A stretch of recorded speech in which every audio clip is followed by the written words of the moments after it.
കർത്താവ് വീട് പണിയുന്നില്ലെങ്കിൽ പണിക്കാട് അധ്വാനം വ്യർത്ഥമാണ്. കർത്താവ് നഗരം കാക്കുന്നില്ലെങ്കിൽ കാവൽക്കാട് ഉറക്കൊഴിവും വ്യർത്ഥം. കർത്താവ് ഭവനം പണിയുന്നില്ലെങ്കിൽ പണിക്കാട് അധ്വാനം നിഷ്ഫലമാണ്. കർത്താവ് നഗരം കാക്കുന്നില്ലെങ്കിൽ കാവൽക്കാട് ഉറക്കൊഴിവ് വ്യർത്ഥം. അമ്പോ നോമ്പിലൂടെ നമ്മൾ കടന്നുപോകുന്നു. നോമ്പിന്റെ 2ാം വാരത്തിൽ നമ്മൾ വീക്ഷിച്ചു. നോമ്പുകാലമെന്ന് പറയുന്നത് നല്ല ഒരു കുമ്പസാരം നടത്താനുള്ള സമയം, വചനം കൂടുതൽ കേൾക്കാനുള്ള ഒരു സമയം, സഭയുമായി അല്പം കൂടി ആഴമായി ബന്ധപ്പെടാനുള്ള സമയം, നമ്മുടെ തന്നെ ഇച്ഛകളുടെ മേൽ ഒരു കടിഞ്ഞാണിടാനുള്ള സമയം. ഈ രീതിയിലാണ് നോമ്പുകാലത്തെ സഭാമാതാവ് കാണുക.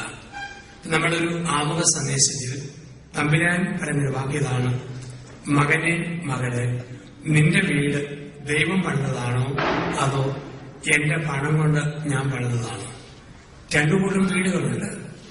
എന്റെ സമ്പത്ത് കൊണ്ടും പണം കൊണ്ടും ഞാൻ പണിയുന്ന വീട്, പക്ഷെ ദൈവത്തിന് പൂർണ്ണമായി വിട്ടുകൊടുത്ത വീട്.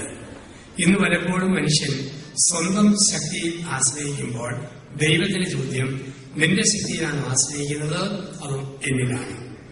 വയനാട്ടിലെ പുൽപ്പള്ളിയിലെ കുറെ മാസങ്ങൾക്ക് മുമ്പ് ഒരു ആദിവാസി മൂപ്പൻ ആത്മഹത്യ ചെയ്യാൻ വേണ്ടി ഒരു വലിയ മരത്തിന് മുകളിൽ കയറിയിരുന്നു. ഭാര്യയുടെ നല്ല സാരി കഴുത്തിൽ കുടിക്കുകയാണ് മൂപ്പൻ മരത്തിന് മുകളിലിരുന്നത്. ബാങ്കിൽ നിന്നെടുത്ത ലോൺ തിരിച്ചുവിടാൻ കഴിവില്ല. ആരെങ്കിലും ഈ ലോൺ ഒന്ന് വീട്ടി തരണം, ആരെങ്കിലും വീട്ടിയില്ലെങ്കിൽ ഞാനിപ്പം ചാടുമെന്നും പറഞ്ഞ് ഭീഷണിയും ഒഴുകി ഈ മൂപ്പൻ മരത്തിന് ഏറ്റവും കൂടുതൽ മുമ്പിലിരുന്നു. പോലീസ് വന്നു, രാഷ്ട്രീയക്കാർ വന്നു, സാമൂഹ്യ നേതാക്കൾ വന്നു. എല്ലാവരും പായിട്ട് ചാക്കിട്ട് താഴെ നിന്ന് മൂപ്പരെ അവിവേകം കാണിക്കരുത്. മൂപ്പര് പറഞ്ഞു, വാക്ക് പറഞ്ഞാൽ പോരാ, ആരെങ്കിലും കടം വീട്ടിയാൽ കുഴപ്പമില്ല, അല്ലെങ്കിൽ ഞാനിപ്പം ചാടും. പലരും ഒരുപാട് എക്സ്ക്യൂസ് പറഞ്ഞു നോക്കി, ഒരു രക്ഷയില്ല. ആവേശം കൊണ്ട് മൂപ്പൻ കഴുത്തിൽ സാരി ശരിക്കും കുടുക്കിയിട്ട് എല്ലാവരും നോക്കി നിൽക്കാൻ ഒരു ചാട്ടം. ചാടിയ പാടെ മൂപ്പൻ താഴെ വീഴും, കാലൊടിഞ്ഞു പോയി, നടുകുളുക്കിപ്പോയി, കഴുതി തെന്നിപ്പോയി. എന്താ പറ്റിയെന്ന് ചോദിച്ചാൽ ആവേശം മൂത്ത് കഴുത്തിൽ കുരുക്കിട്ട മൂപ്പൻ മരത്തെ കേട്ടാൻ മറന്നുപോയി. ഇതാണ് പ്രശ്നം. പലപ്പോഴും നമ്മുടെയൊക്കെ ചാട്ടങ്ങൾ ഇങ്ങനെയാണ്. നമ്മുടെ ശമ്പളമായി, വീടായി, സ്ഥലമായി, മക്കളായി, പഠിത്തമായി കഴുത്തിൽ ഒരുപാട് കൊടുക്കിടും. പക്ഷേ പ്രാർത്ഥന പോയി, കുർബാന പോയി, കുമ്പസാരം പോയി, വചനവായന പോയി, മരത്തിൽ കുടുക്കിടാൻ മറന്നുപോകും. കഴുത്തിൽ കുടുക്കിട്ട് ചാടുന്ന ചാട്ടം ലോകം മുഴുവൻ കാണാം. കുറെ കഴിയുമ്പോൾ അപ്പന്റെ വഴിക്ക്, അമ്മയുടെ വഴിക്ക്, മക്കളുടെ വഴിക്ക്, കുടുംബം പരവഴിക്ക്, ജീവിതം പരവഴിക്ക്. നമ്മൾ കാണുന്നൊരു കാഴ്ച. ഞാൻ ചോദിക്കുക, നിന്റെ ഭവനം കർത്താവ് ഭവനം പണിയുന്നില്ലെങ്കിൽ പണിക്കാട് അധ്വാനം നിഷ്ഫലമാണ്. കർത്താവ് നഗരം കാക്കുന്നില്ലെങ്കിൽ കാവൽക്കാട് ഉറകൊഴുകും വ്യർത്ഥം. തിരുവനന്തപുരം നമ്മൾ ഓർമ്മിക്കുന്നു. പഴയ നിയമത്തിൽ ഇസ്രായേൽ ജനത ഈ ദൈവത്തെ വിളിച്ച വാക്കായിരുന്നു അഭയശില. അഭയശില ദൈവത്തെ വിളിച്ച വാക്കാണ്. അവൻ എന്റെ അഭയശിലയാണ്. എന്തുകൊണ്ടാണ് ദൈവത്തെ അഭയശില എന്ന് വിളിച്ചത്? യഹൂദ ജനത കരുതിയിരുന്നു ഈ ലോകത്തിന് നടു എന്ന് പറയുന്ന സ്ഥലം ജെറുസലേമാണ്. ഈ ലോകത്തിന് നടുക്കത്തെ കൃത്യമായ സ്ഥലം ജെറുസലേം ദേവാലയം ഇരിക്കുന്ന സ്ഥലമാണ്. ലോകത്തിന്റെ സെൻട്രൽ പോയിന്റ് എന്ന് പറയുന്നത് ജെറുസലേം ദേവാലയത്തിന്റെ ബലിപീഠം അൾത്താരയിരിക്കുന്ന സ്ഥലമാണ്. അപ്പോൾ അവർ കരുതി ജെറുസലേം ദേവാലയത്തിന്റെ അൾത്താരയെ, ബലിപീഠത്തെ തൊടുന്നവൻ ദൈവത്തെ തൊട്ടു. അതുകൊണ്ട് വിളിച്ചു ദൈവം എന്റെ അഭയശില. അന്ന് ഇസ്രായേലിൽ 2 നിയമങ്ങൾ നിലനിന്നിരുന്നു. 1 ഹമ്മുറാബിയുടെ നിയമം, 2 മോശയുടെ നിയമം. ഹമ്മുറാബിയുടെ നിയമമാണ് ഇന്നും ഗൾഫിൽ നമ്മൾ ഫോളോ ചെയ്തത്. ഹമ്മുറാബിയുടെ നിയമമാണ്. ഹമ്മുറാബിയുടെ നിയമമാണ് ഒരുത്തന്റെ കണ്ണടിച്ചു പൊട്ടിച്ചാൽ അവന്റെ അതേ കണ്ണ് അടിച്ചു പൊട്ടിക്കണം. ഒരുത്തന്റെ അണപ്പൽ അടിച്ചു പറിച്ചാൽ അവന്റെ അതേ പല്ല് തിരിച്ചു പറിക്കണം. അതാണ് ക്രിസ്തു പറയുക, കോഡ് ഓഫ് ഹമ്മുറാബി. നിങ്ങൾ കേട്ടിട്ടുണ്ടല്ലോ, കണ്ണിന് പകരം കണ്ണ്, പല്ലിന് പകരം പല്ല്. പക്ഷെ ഞാൻ നിങ്ങളോട് പറയുന്നു അത് പാടില്ല. ഇങ്ങനെ കൊന്നവനെ തിരിച്ചു വരണമെന്നും ദ്രോഹിച്ചവനെ തിരിച്ചു ദ്രോഹിക്കണമെന്നും പഠിപ്പിച്ച സമൂഹത്തിൽ ഒരു വിശ്വാസം തരുന്നു. ഒരാളെ കൊന്നിട്ട് അവൻ ഓടി രക്ഷപ്പെട്ട് ജെറുസലേം ദേവാലയത്തിന്റെ ബലിപീഠത്തെ തൊട്ടാൽ പിന്നെ അവനെ തൊടാൻ പറ്റുകയില്ല. ദൈവത്തെ തൊട്ടവനെ ശിക്ഷിക്കാൻ മനുഷ്യന് അവകാശമില്ല. ഏത് കൊള്ളയും കൊലപാതകവും നടത്തവൻ ഓടി രക്ഷപ്പെട്ട് ദേവാലയ ബലിപീഠത്തെ തൊട്ടാൽ അവനെ തൊടാനോ ശിക്ഷിക്കാനോ അനുവാദമില്ല. ഇതായിരുന്നു ഇസ്രായേലിലെ ഒരു അലിഖിത നിയമം. അവിടെയാണ് പറയുക ദൈവം അഭയശില. ബലിപീഠത്തെ തൊട്ടവനെ പിന്നെ ആർക്കും തൊടാൻ പറ്റിയല്ല. ആ ഒരു രീതി. ഇതിൽ നിന്നും അമേരിക്ക ഭരണഘടന എഴുതിയപ്പോൾ ഈ ഇസ്രയേലിന്റെ സ്വാധീനം അമേരിക്കയെ ബാധിച്ചു. അവരെഴുതി വെച്ചു, ഒരുത്തൻ ക്യൂബയിൽ നിന്നും അറ്റ്ലാന്റിക് സമുദ്രത്തിലൂടെ നീന്തി വന്ന് അമേരിക്കയിലെ ഫ്ലോറിഡയുടെ മയാമിയുടെ മണ്ണിൽ തൊട്ടാൽ അവനെ പൗരത്വം കൊടുത്തേ പറ്റൂ, പുറത്താക്കാൻ പറ്റുകയില്ല. അമേരിക്കയിൽ നിയമമുണ്ട്. അപേക്ഷയെ തൊട്ടവനെ ധിക്കരിക്കാൻ പറ്റുകയില്ല. അത് ഇന്ത്യയെ സ്വാധീനിച്ചു. കശാപ്പുകാരുടെ ശാലയിൽ നിന്നും ഒരു കാള ഓടി രക്ഷപ്പെട്ട് ക്ഷേത്രത്തിൽ കയറിയാൽ ആ കാളയെ കൊല്ലരുത്, അമ്പലക്കാള എന്ന് വിളിക്കപ്പെടുന്നു. തുടങ്ങിയത് 10,000 വർഷത്തെ പഴക്കമുള്ള ഇസ്രയേലിന്റെ പരിശുദ്ധ പാരമ്പര്യം. അപേക്ഷയെ തൊട്ടവനെ ആർക്കും തൊടാൻ പറ്റുകയില്ല. ഈ അപേക്ഷയായ ദൈവത്തെ ദൈവം അനുഭവിച്ചതെങ്ങനെ? അവൻ കൂടെ വരുമ്പോൾ ഭയം മാറ്റുന്ന ദൈവം. അതാണ് വേദപുസ്തകത്തിൽ ഏറ്റവും കൂടുതൽ പ്രാവശ്യം ആവർത്തിക്കുന്ന വാക്കാണ് ഭയപ്പെടേണ്ട, ഞാൻ നിന്റെ കൂടെയുണ്ട്. ഒരു വർഷത്തിൽ 360 ദിവസമുണ്ടെങ്കിൽ 366 പ്രാവശ്യം വേദപുസ്തകത്തിൽ ആവർത്തിക്കുന്ന വാക്കാണ് നീ ഭയപ്പെടേണ്ട, ഞാൻ നിന്റെ കൂടെയുണ്ട്. പുറപ്പാട് പുസ്തകത്തിന്റെ 14-ാം തിരുവചനത്തില് നേതാവായ മോശയോട് ദൈവം അരുളി ചെയ്തു, മോശെ നീ ഭയപ്പെടേണ്ട, നിനക്ക് വേണ്ടി യുദ്ധം ചെയ്യുന്ന കർത്താവ് നിന്റെ കൂടെയുണ്ട്. മത്തായി സുവിശേഷം 22:20 അവസാനം നമ്മൾ വായിക്കും, സ്വർഗത്തിലേക്ക് ആരോഹണം ചെയ്യുന്ന യേശു പറയുകയാണ്, കുഞ്ഞുങ്ങളെ ഭയപ്പെടേണ്ട, ലോകാവസാനം വരെ ഞാൻ നിങ്ങളോടുകൂടി ഉണ്ടായിരിക്കും. ഭയപ്പെടേണ്ട, ഞാൻ നിന്റെ കൂടെയുണ്ട്. ഈ ഉറപ്പാണ് ദൈവം നമുക്ക് തരിക. ക്രിസ്തു പിറന്ന രാത്രിയിൽ ബേത്ലഹേമിലെ ഇടയന്മാർക്ക് 5 ഭയങ്ങളുണ്ടായിരുന്നു. ഇടയന്മാർക്ക് 5 ഭയങ്ങളുണ്ടായിരുന്നു. എന്തെല്ലാമായിരുന്നു? 1, കള്ളൻ ആടിനെ മോഷ്ടിക്കുന്ന കാലം. 2, ചെന്നായി ആടിനെ കൊല്ലുന്ന കാലം. 3, ആട്ടിറച്ചി വിലയില്ലാത്ത കാലം. 4, ആട്ടുംപാല് കുടിക്കാത്ത കാലം. 5, ആട്ടുംതോലാലും തിരിഞ്ഞു നോക്കാത്ത കാലം. ഈ 5 ഭയങ്ങളോടെ ആടിനെ മേയിക്കുന്ന ഇടയന്മാരുടെ മുമ്പിലാണ് ദൈവത്തിന്റെ മാലാഖമാരുമെന്ന് പറയുക, സകല ജനതകൾക്കുമുള്ള രക്ഷയുടെ സദ്വാർത്ത കേട്ടുകൊള്ളുവിൻ, നിങ്ങൾക്കായ രക്ഷകൻ ദാവീദിന്റെ പട്ടണമായ ബേത്ലഹേമിൽ ഇന്ന് ജനിച്ചിരിക്കുന്നു. ഇത് കേട്ടപാടെ ഭയം പോയി. ഇടയന്മാര് പറഞ്ഞു, നമുക്ക് തമ്പുരാനെ നോക്കാം. തമ്പുരാൻ ആടിനെ നോക്കട്ടെ. ഓരോരുത്തർ ഓട്ടം. ചെന്നാൻ ചത്തിട്ടില്ല, കള്ളം പോയിട്ടില്ല, ആട്ടുംപാല് വരെ ഓടിയിട്ടില്ല. പക്ഷെ പേടി പോയി. ദൈവം വരുമ്പം ഭയം പോകും. ആ ദൈവത്തെ ഇസ്രായേൽ 4 രീതിയിൽ വ്യാഖ്യാനിച്ചു. അവർ പറഞ്ഞു, ദൈവം കാണുന്നവനാണ്. 2, ദൈവം കേൾക്കുന്നവനാണ്. 3, ദൈവം അറിയുന്നവനാണ്. 4, ദൈവം ഇറങ്ങി വരുന്നവനാണ്. അപേക്ഷയായ ദൈവത്തിന്റെ 4 സ്വഭാവത്തെ ബൈബിൾ വ്യാഖ്യാനിച്ചിരിക്കുന്ന, ദൈവം കാണുന്നവനാണ്, ദൈവം കേൾക്കുന്നവനാണ്, ദൈവം അറിയുന്നവനാണ്, ദൈവം ഇറങ്ങി വരുന്നവനാണ്. 1, കാണുന്നവനായ ദൈവം. എല്ലാരും പറയുന്ന വാക്ക ദൈവം കാണുന്നു. നമ്മൾ വേദപുസ്തകത്തിൽ വായിക്കുന്നുണ്ട്, ഹാഗാർ കരഞ്ഞത് ദൈവം കണ്ടു. സഖേവൂസ് മരത്തിനടിയിൽ ഒളിച്ചിരിക്കുന്നത് തമ്പുരാൻ കണ്ടു. യോന മത്സ്യത്തിന്റെ വൈകി കിടന്ന് ദൈവം കണ്ടു. ദൈവം കാണുന്നവന്. നല്ല അമ്മച്ചിമാര് പറയും, എന്റെ അച്ഛ കെട്ടിയോൻ കണ്ടില്ലേലും, മക്കളും മരുമക്കളും കണ്ടില്ലേലും, 40 ഗോത്രങ്ങൾ ഒട്ടും കണ്ടില്ലേലും തമ്പുരാൻ കാണുന്നുണ്ടല്ലോ. എവിടെയിരുന്നാ കാണുന്നതെന്ന് അറിയത്തില്ല, പക്ഷെ കാണുന്നുണ്ട്. നമുക്കൊക്കെയുള്ള ഉറപ്പ്. ചില മനുഷ്യർ ധ്യാനത്തിൽ വരും. ഞങ്ങൾക്കിങ്ങനെ കപ്പിച്ചി സമയത്ത് രീതിയിൽ ഞങ്ങൾ കുട്ടനാടി പോയി നെല്ല് പിരിക്കുമായിരുന്നു പണ്ട്. ഇന്ന് ആൾക്കാർ സംഭാവന കൊണ്ട് തരും. അപ്പൊ തന്നിട്ട് പറയാ, അച്ഛാ രസീതൊന്നും വേണ്ട, തമ്പുരാൻ കണ്ടാൽ മതി. എന്ത് ചെയ്യുമ്പോഴും ദൈവം കാണുന്ന ഉറപ്പ്. കാരണം മത്തായി 10:42 ഒരു പാത്രം പച്ചവെള്ളം കൊടുത്താലും ഞാനത് കാണും, ഞാനതിന് പ്രതിഫലം തരും. അതുപോലെ നമ്മൾ നിശ്ചിതമായി കൊച്ചു കൊച്ചു നന്മകൾ ആർക്കെങ്കിലും ചെയ്യുമ്പം നമ്മുടെ ഉള്ളിന്റെ ഒരു ബോധ്യം ഇതാണ്, ദൈവം കാണുന്നു, ദൈവം കാണുന്നു. TN ശേഷൻ ഇലക്ഷൻ കമ്മീഷനായിരുന്ന കാലഘട്ടത്തിൽ തൃശ്ശൂരിൽ ഒരു പ്രോഗ്രാമിൽ പങ്കെടുക്കാൻ വന്നപ്പോൾ ഗുരുവായൂരിൽ നിന്നും ഒരു ക്ഷേത്ര കമ്മിറ്റിക്കാർ എന്ന് പറഞ്ഞു, ഒരു പുതിയ ക്ഷേത്രം ഗുരുവായൂരടുത്ത് ഞങ്ങൾ പണിയുന്നുണ്ട്. TN ശേഷൻ മനസ്സിലായി സംഭാവനയാണ് ലക്ഷ്യം. TN ശേഷൻ പേഴ്സിൽ നിന്നും 500 നോട്ടെടുത്ത് കൊടുത്തു. അവരത് കുടഞ്ഞ് എടുത്തു. രസീറ്റ് എഴുതി, TN Seshan election commission of India donation 500 രൂപ. രസീത് TN ശേഷൻ കൊടുത്തപ്പം TN ശേഷൻ പറഞ്ഞു, രസീത് വേണ്ട. അതെന്താ? ദൈവത്തിന് കൊടുക്കുന്ന കാര്യത്തിൽ ഞാൻ കണക്ക് വെക്കാറില്ല, അപ്പോൾ രസീത് വേണ്ട. അവർ ചോദിച്ചു, പിന്നെ അങ്ങനെയാണെങ്കിൽ എന്തിനാ ഇത്രയും കഷ്ടപ്പെട്ട് ഞങ്ങളെ കൊണ്ട് ഇത് എഴുതിപ്പിച്ചത്?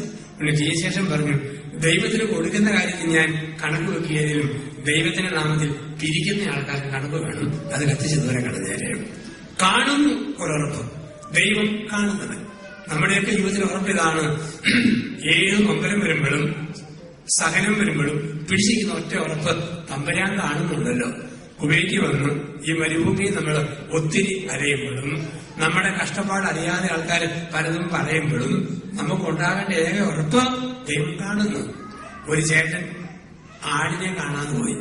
ചേട്ടൻ അന്വേഷിച്ച് മടുത്തു. എത്ര നോക്കിയിട്ടും ആടിനെ കാണുന്നില്ല. അവസാനം വനത്തിന്റെ അരികിൽ ഒരു മരത്തെ കയറി ചേട്ടൻ ദൂരങ്ങളിലേക്ക് ദൃഷ്ടി വായിച്ചു. എവിടെയെങ്കിലും ആടിനെ കാണുന്നുണ്ടോ? കണ്ടില്ല. അപ്പോഴാണ് ഒരു കാമുകനും കാമുകിയും പ്രേമം മൂത്ത് ഈ മരത്തിനെ മൂട്ടി പോയി. അവൻ അവളെ കെട്ടിപ്പിടിച്ച് അവിടെ കണ്ണു നോക്കി പറഞ്ഞു, ഓമനെ, നിന്റെ ഈ കണ്ണുകളിൽ ഈ ലോകത്തെ മുഴുവൻ ഞാൻ കാണും. ഉടനെ ചേട്ടന്റെ മറുപടി, പൊന്നു മോനെ, അവിടെയെങ്കിലും എന്റെ ആടിനെ കണ്ടത് എന്ന് പറയാൻ പറഞ്ഞേക്കരുത്. ഇപ്പം കാണുന്നവനായ ദൈവം, സകലതും കാണുന്നവനാണ് ദൈവം. 2, ദൈവം കേൾക്കുന്നവനാണ്. ജെറമിയ 33:3, നീ എന്നെ വിളിക്കുക, ഞാൻ നിന്നെ കേൾക്കുന്ന ദൈവമാണ്. ജെറമിയ 33:3, നീ എന്നെ വിളിക്കുക, ഞാൻ നിന്നെ കേൾക്കുന്ന ദൈവമാണ്. ദൈവം കേൾക്കുന്നവനാണ്. ചിലപ്പോഴൊക്കെ നമുക്ക് തോന്നും, ഓ, ദൈവം ഒന്നും കേൾക്കുന്നില്ല, എന്തോരം പ്രാർത്ഥിച്ചു, ഇതുവരെ ദൈവം കേട്ടില്ലല്ലോ എന്ന് ചില സമയത്ത് നമുക്ക് തോന്നും. പക്ഷെ ദൈവം കേൾക്കുന്നുണ്ട്. 8ാം ക്ലാസ്സിൽ ഞാൻ പഠിക്കുമ്പോൾ എന്റെ എന്നുള്ള ചിന്തയായിരുന്നു, ദൈവം എന്റെ പ്രാർത്ഥന കേൾക്കുന്നില്ല. കാരണം എന്നും രാവിലെ എഴുന്നേൽക്കുമ്പോൾ ഞാൻ ഒരു കാര്യം പ്രാർത്ഥിക്കുമായിരുന്നു, ദൈവമേ, കണക്ക് പഠിപ്പിക്കാൻ ഏലിക്കുട്ടി ടീച്ചർ ചൂരവടിയും കൊണ്ട് വരുമ്പോൾ കാര്യത്തിട്ട് താഴെ വീണ് വളരെ കുളുക്കിപ്പോണെന്ന് പല പ്രാവശ്യം പ്രാർത്ഥിച്ചിട്ടുണ്ട്. പക്ഷെ പൊതുവെ തല്ലി കിട്ടി തരാതെ ടീച്ചർ ഒരു ഓർഡർ പോലും ഏറ്റിട്ടില്ല. നമുക്ക് തോന്നും ദൈവം കേട്ടിട്ടില്ല. പക്ഷെ ദൈവം കേൾക്കുന്നുണ്ട്. ദൈവം നമ്മുടെ പ്രാർത്ഥന കേൾക്കുന്നുണ്ട്. ചിലപ്പോൾ ഉടനെ ഉത്തരം വരും, ചിലപ്പോൾ കുറെ നാൾ കഴിഞ്ഞു വരും, ചിലപ്പോൾ ഓർത്തിനേക്കാൾ കൂടുതൽ വരും, ചിലപ്പോൾ ഒരിക്കലും ഉത്തരം കിട്ടിയില്ല എന്നും തോന്നും. അതിന്റെ ബൈബിളിൽ നമ്മൾ കാണുക, മോശെ ആഗ്രഹിച്ചത് 20കളിൽ നേതാവാകാനാണ്. ദൈവം നേതാവാക്കിയപ്പോൾ വയസ്സ് 80 കഴിഞ്ഞു. സക്കറിയ അപ്പനാകാൻ കൊതിച്ചത് 30കളിലാണ്. പക്ഷെ അപ്പനാക്കിയപ്പോൾ 70 കഴിഞ്ഞു പോയി. അബ്രാഹാം അപ്പനാകാൻ 20കളിൽ കൊതിച്ചതാണ്. പക്ഷെ അപ്പനാക്കിയപ്പോഴോ വയസ്സ് 100. ഒരു കുഞ്ഞില്ലല്ലോ, കൊച്ചില്ലല്ലോ നോർത്ത് വീടിന്റെ വരാതിയിൽ അബ്രാഹാം കുത്തിയിരിക്കുമ്പോ വീടിന്റെ പിന്നാമ്പുറത്തൊരു ശബ്ദം. നോക്കുമ്പോ മിസ്സിസ് അബ്രാഹാം സാറ കുത്തിയിരുന്നു, ഓക്കാനിക്കുന്നു, കിളിച്ചെണ്ണമാങ്ങ കടിച്ചു പറിക്കുന്നു, വാളപ്പൊടി ചവച്ചിടുന്നു. അബ്രാഹാം അടുത്തിരുന്നു, പുറം തൂത്ത് കൊടുത്തു, മുതലോടി കൊടുത്തു, പെണ്ണ് തിരുമ്മി കൊടുത്തു. എല്ലാ പ്രതീക്ഷയും ശ്രമിച്ചപ്പെടാം. ചിലപ്പോൾ കുറെ കഴിഞ്ഞായിരിക്കും ഉത്തരം കിട്ടുക. ചിലപ്പോൾ നമ്മള് 2015 ഫെബ്രുവരി മാസം 24-ാം തീയതി പ്രാർത്ഥിച്ചാൽ ഉത്തരം കിട്ടുന്നത് 2033 ഒക്ടോബർ 7-ാം തീയതി ആയിരിക്കും. നമ്മൾ കാത്തിരിക്കണം. ദൈവം കേൾക്കുന്നവന്. ചിലപ്പോൾ ചോദിച്ചതിനേക്കാൾ കൂടുതൽ കിട്ടുന്നിരിക്കും. ആലുവ മിണ്ടാമണത്തിൽ കന്യാസ്ത്രീ അമ്മമാരെ ഞാൻ ധ്യാനിപ്പിക്കുന്നു. 21 സിസ്റ്റേഴ്സ്. ധ്യാനത്തിന്റെ അവസാന ദിവസം മകൾ പറഞ്ഞു, ജോസഫ് അച്ഛൻ ഒരു ഉപകാരം കൂടെ ചെയ്യണം. എന്താ ചെയ്യേണ്ടത്? അച്ഛൻ മഠത്തിന്റെ മുറ്റത്ത് ഒരു ബന്ധന പ്രാർത്ഥന പ്രാർത്ഥിക്കണം. എന്താ ബന്ധിക്കണം? അച്ഛാ, മഠത്തിന്റെ മുറ്റത്ത് നീലമ്മാവിൽ മാങ്ങ ഉണ്ടാകുമ്പോൾ അണ്ടിയരെല്ലാം വണ്ട്. അതുകൊണ്ട് മാങ്ങാണ്ടി ഉണ്ടാകാൻ സാധ്യതയുള്ള സകലമാന വണ്ടികളിൽ അച്ഛൻ ബന്ധിച്ചിട്ട് വേണം പോകാനായിട്ട്. ഞാൻ എന്റെ മദർ കാശിക്ക് പാത്രത്തിൽ ആനാവണം തോന്നും, ഊറാരം തോന്നും, ബന്ധനപാത്ര പുസ്തകം. ഞാൻ മാറിന്റെ മൂട്ടിൽ നിന്നു, മദറിനെ മൂട്ടിൽ നിന്നു, മറ്റുള്ളൊരു വട്ടം നിന്നു. എല്ലാവരും നോക്കി നിൽക്കി ഞാൻ പ്രാർത്ഥിച്ചു. സസ്യങ്ങളെ നട്ടവനും വൃക്ഷങ്ങളെ മുളപ്പിച്ചവനുമായ ഇസ്രയേലിന്റെ ദൈവമായ കർത്താവേ, ഈ നീലമാവിൽ കാലാകാലം ഉണ്ടാകുന്ന മാങ്ങാടെ അണ്ടിയിൽ ഉണ്ടാകാൻ സാധ്യതയുള്ള സകലമായ വണ്ടികളെയും ബന്ധിക്കണേ. ഒരു ഞെക്ക, ഒരു ബീച്ച്, ഒരു കമുത്. ആനാമേളം മൊത്തം വീണ് മഴയിൽ കുറിച്ച് ഒരു മാവിങ്ങനെ നനഞ്ഞു നിന്നു. ഞാനങ്ങ് ഭരണങ്ങാനിലേക്ക് പോകും. 1 മാസം കഴിഞ്ഞ് മദറിന്റെ കത്ത്, പ്രിയപ്പെട്ട ജോസഫ് അച്ഛ, അച്ഛന്റെ ധ്യാനത്തിന് നോട്ട് വായിച്ച് ഞങ്ങൾ സന്തോഷിക്കുന്നു. അച്ഛന്റെ ധ്യാനത്തെക്കാൾ ഞങ്ങളെ സ്പർശിച്ചത് അച്ഛന്റെ ബന്ധന പ്രാർത്ഥനയുടെ ശക്തിയാണ്. അച്ഛൻ വണ്ടിനെ ബന്ധിച്ച് പ്രാർത്ഥിച്ചു പോയതിന്റെ 10ാം ദിവസം ശക്തമായ ഒരു ദ്രാവണിയെ കാറ്റും വന്നു. മാവ് കൂടെ ഒടിഞ്ഞു പോയി. അണ്ടിയില്ല, വണ്ടിയില്ല, വന്ദിക്കാൻ കൂടുന്നില്ല. എങ്കിലും ഓർക്ക് ദൈവം പ്രാർത്ഥന കേൾക്കുന്നു. ചിലപ്പോൾ ഉടനെ ഉത്തരം, ചിലപ്പോൾ കുറെ കഴിഞ്ഞ ഉത്തരം, ചിലപ്പോൾ കോഴ്സിനേക്കാൾ കൂടുതൽ ഉത്തരം. ദൈവം പ്രാർത്ഥന കേൾക്കുന്നവനാണ്. 1, ദൈവം കാണുന്നവനാണ്. 2, ദൈവം കേൾക്കുന്നവനാണ്. 3, ദൈവം അറിയുന്നവനാണ്. യോഹന്നാൻ 2:25, മനുഷ്യന്റെ ഉള്ളിലുള്ളത് എന്തെന്ന് ദൈവം അറിഞ്ഞു. മനുഷ്യന്റെ ഉള്ളിലുള്ളത് എന്തെന്ന് കർത്താവ് അറിഞ്ഞു. അറിഞ്ഞുകൊണ്ട് തന്നെ ഒറ്റുകാരനെയും ആ കൂട്ടത്തിൽ ഉൾപ്പെടുത്തി. അറിയുന്നവൻ, എന്തും അറിയുന്നവൻ. അതാണ് 139-ാം സങ്കീർത്തനം. പക്ഷിയെ പോലെ പറന്നു പർവ്വതത്തിന് മുകളിൽ ചെന്നാൽ നീ അവിടെയുണ്ട്. മത്സ്യത്തെ പോലെ ഊഴിയിട്ട് ആഴിയുടെ അഗാധങ്ങളിൽ ചെന്നാൽ നീ അവിടെയുണ്ട്. ഞാൻ ഉടരുന്നതും ഞാൻ കുറങ്ങുന്നതും നിന്റെ വിശുദ്ധ കരങ്ങളിലാണ്. ഇപ്പൊ ദൈവം അറിയുന്നവനായ ദൈവമാണ്. അറിയുന്നവൻ. ലോകത്തെ മനുഷ്യൻ ഏത് തെറ്റ് ചെയ്യുമ്പോഴും അവന്റെ ഓർമ്മ ആരും അറിയലല്ലോ. കൈക്കൂലി മേടിക്കുന്നവർക്കും ആരും അറിയലല്ലോ. സ്വർണം കടത്തുന്നവർ എയർപോർട്ടിൽ എത്തുന്നവരെവർക്കും ആരും അറിയലല്ലോ. അത് കഴിയുമ്പോഴാണ് സാവധാനം അറിഞ്ഞുകൊള്ളുക. ലോകത്തിലെ സകല തെറ്റുകളും ആരും അറിയലെന്നർത്ഥം. കായേൻ ആബേലിനെ കൊന്നത് ആരും അറിയാതെയാണ്. ദാവീദ് ഉറിയാവിന്റെ ഭാര്യയെ നശിപ്പിച്ചത് ആരും അറിയാതെയാണ്.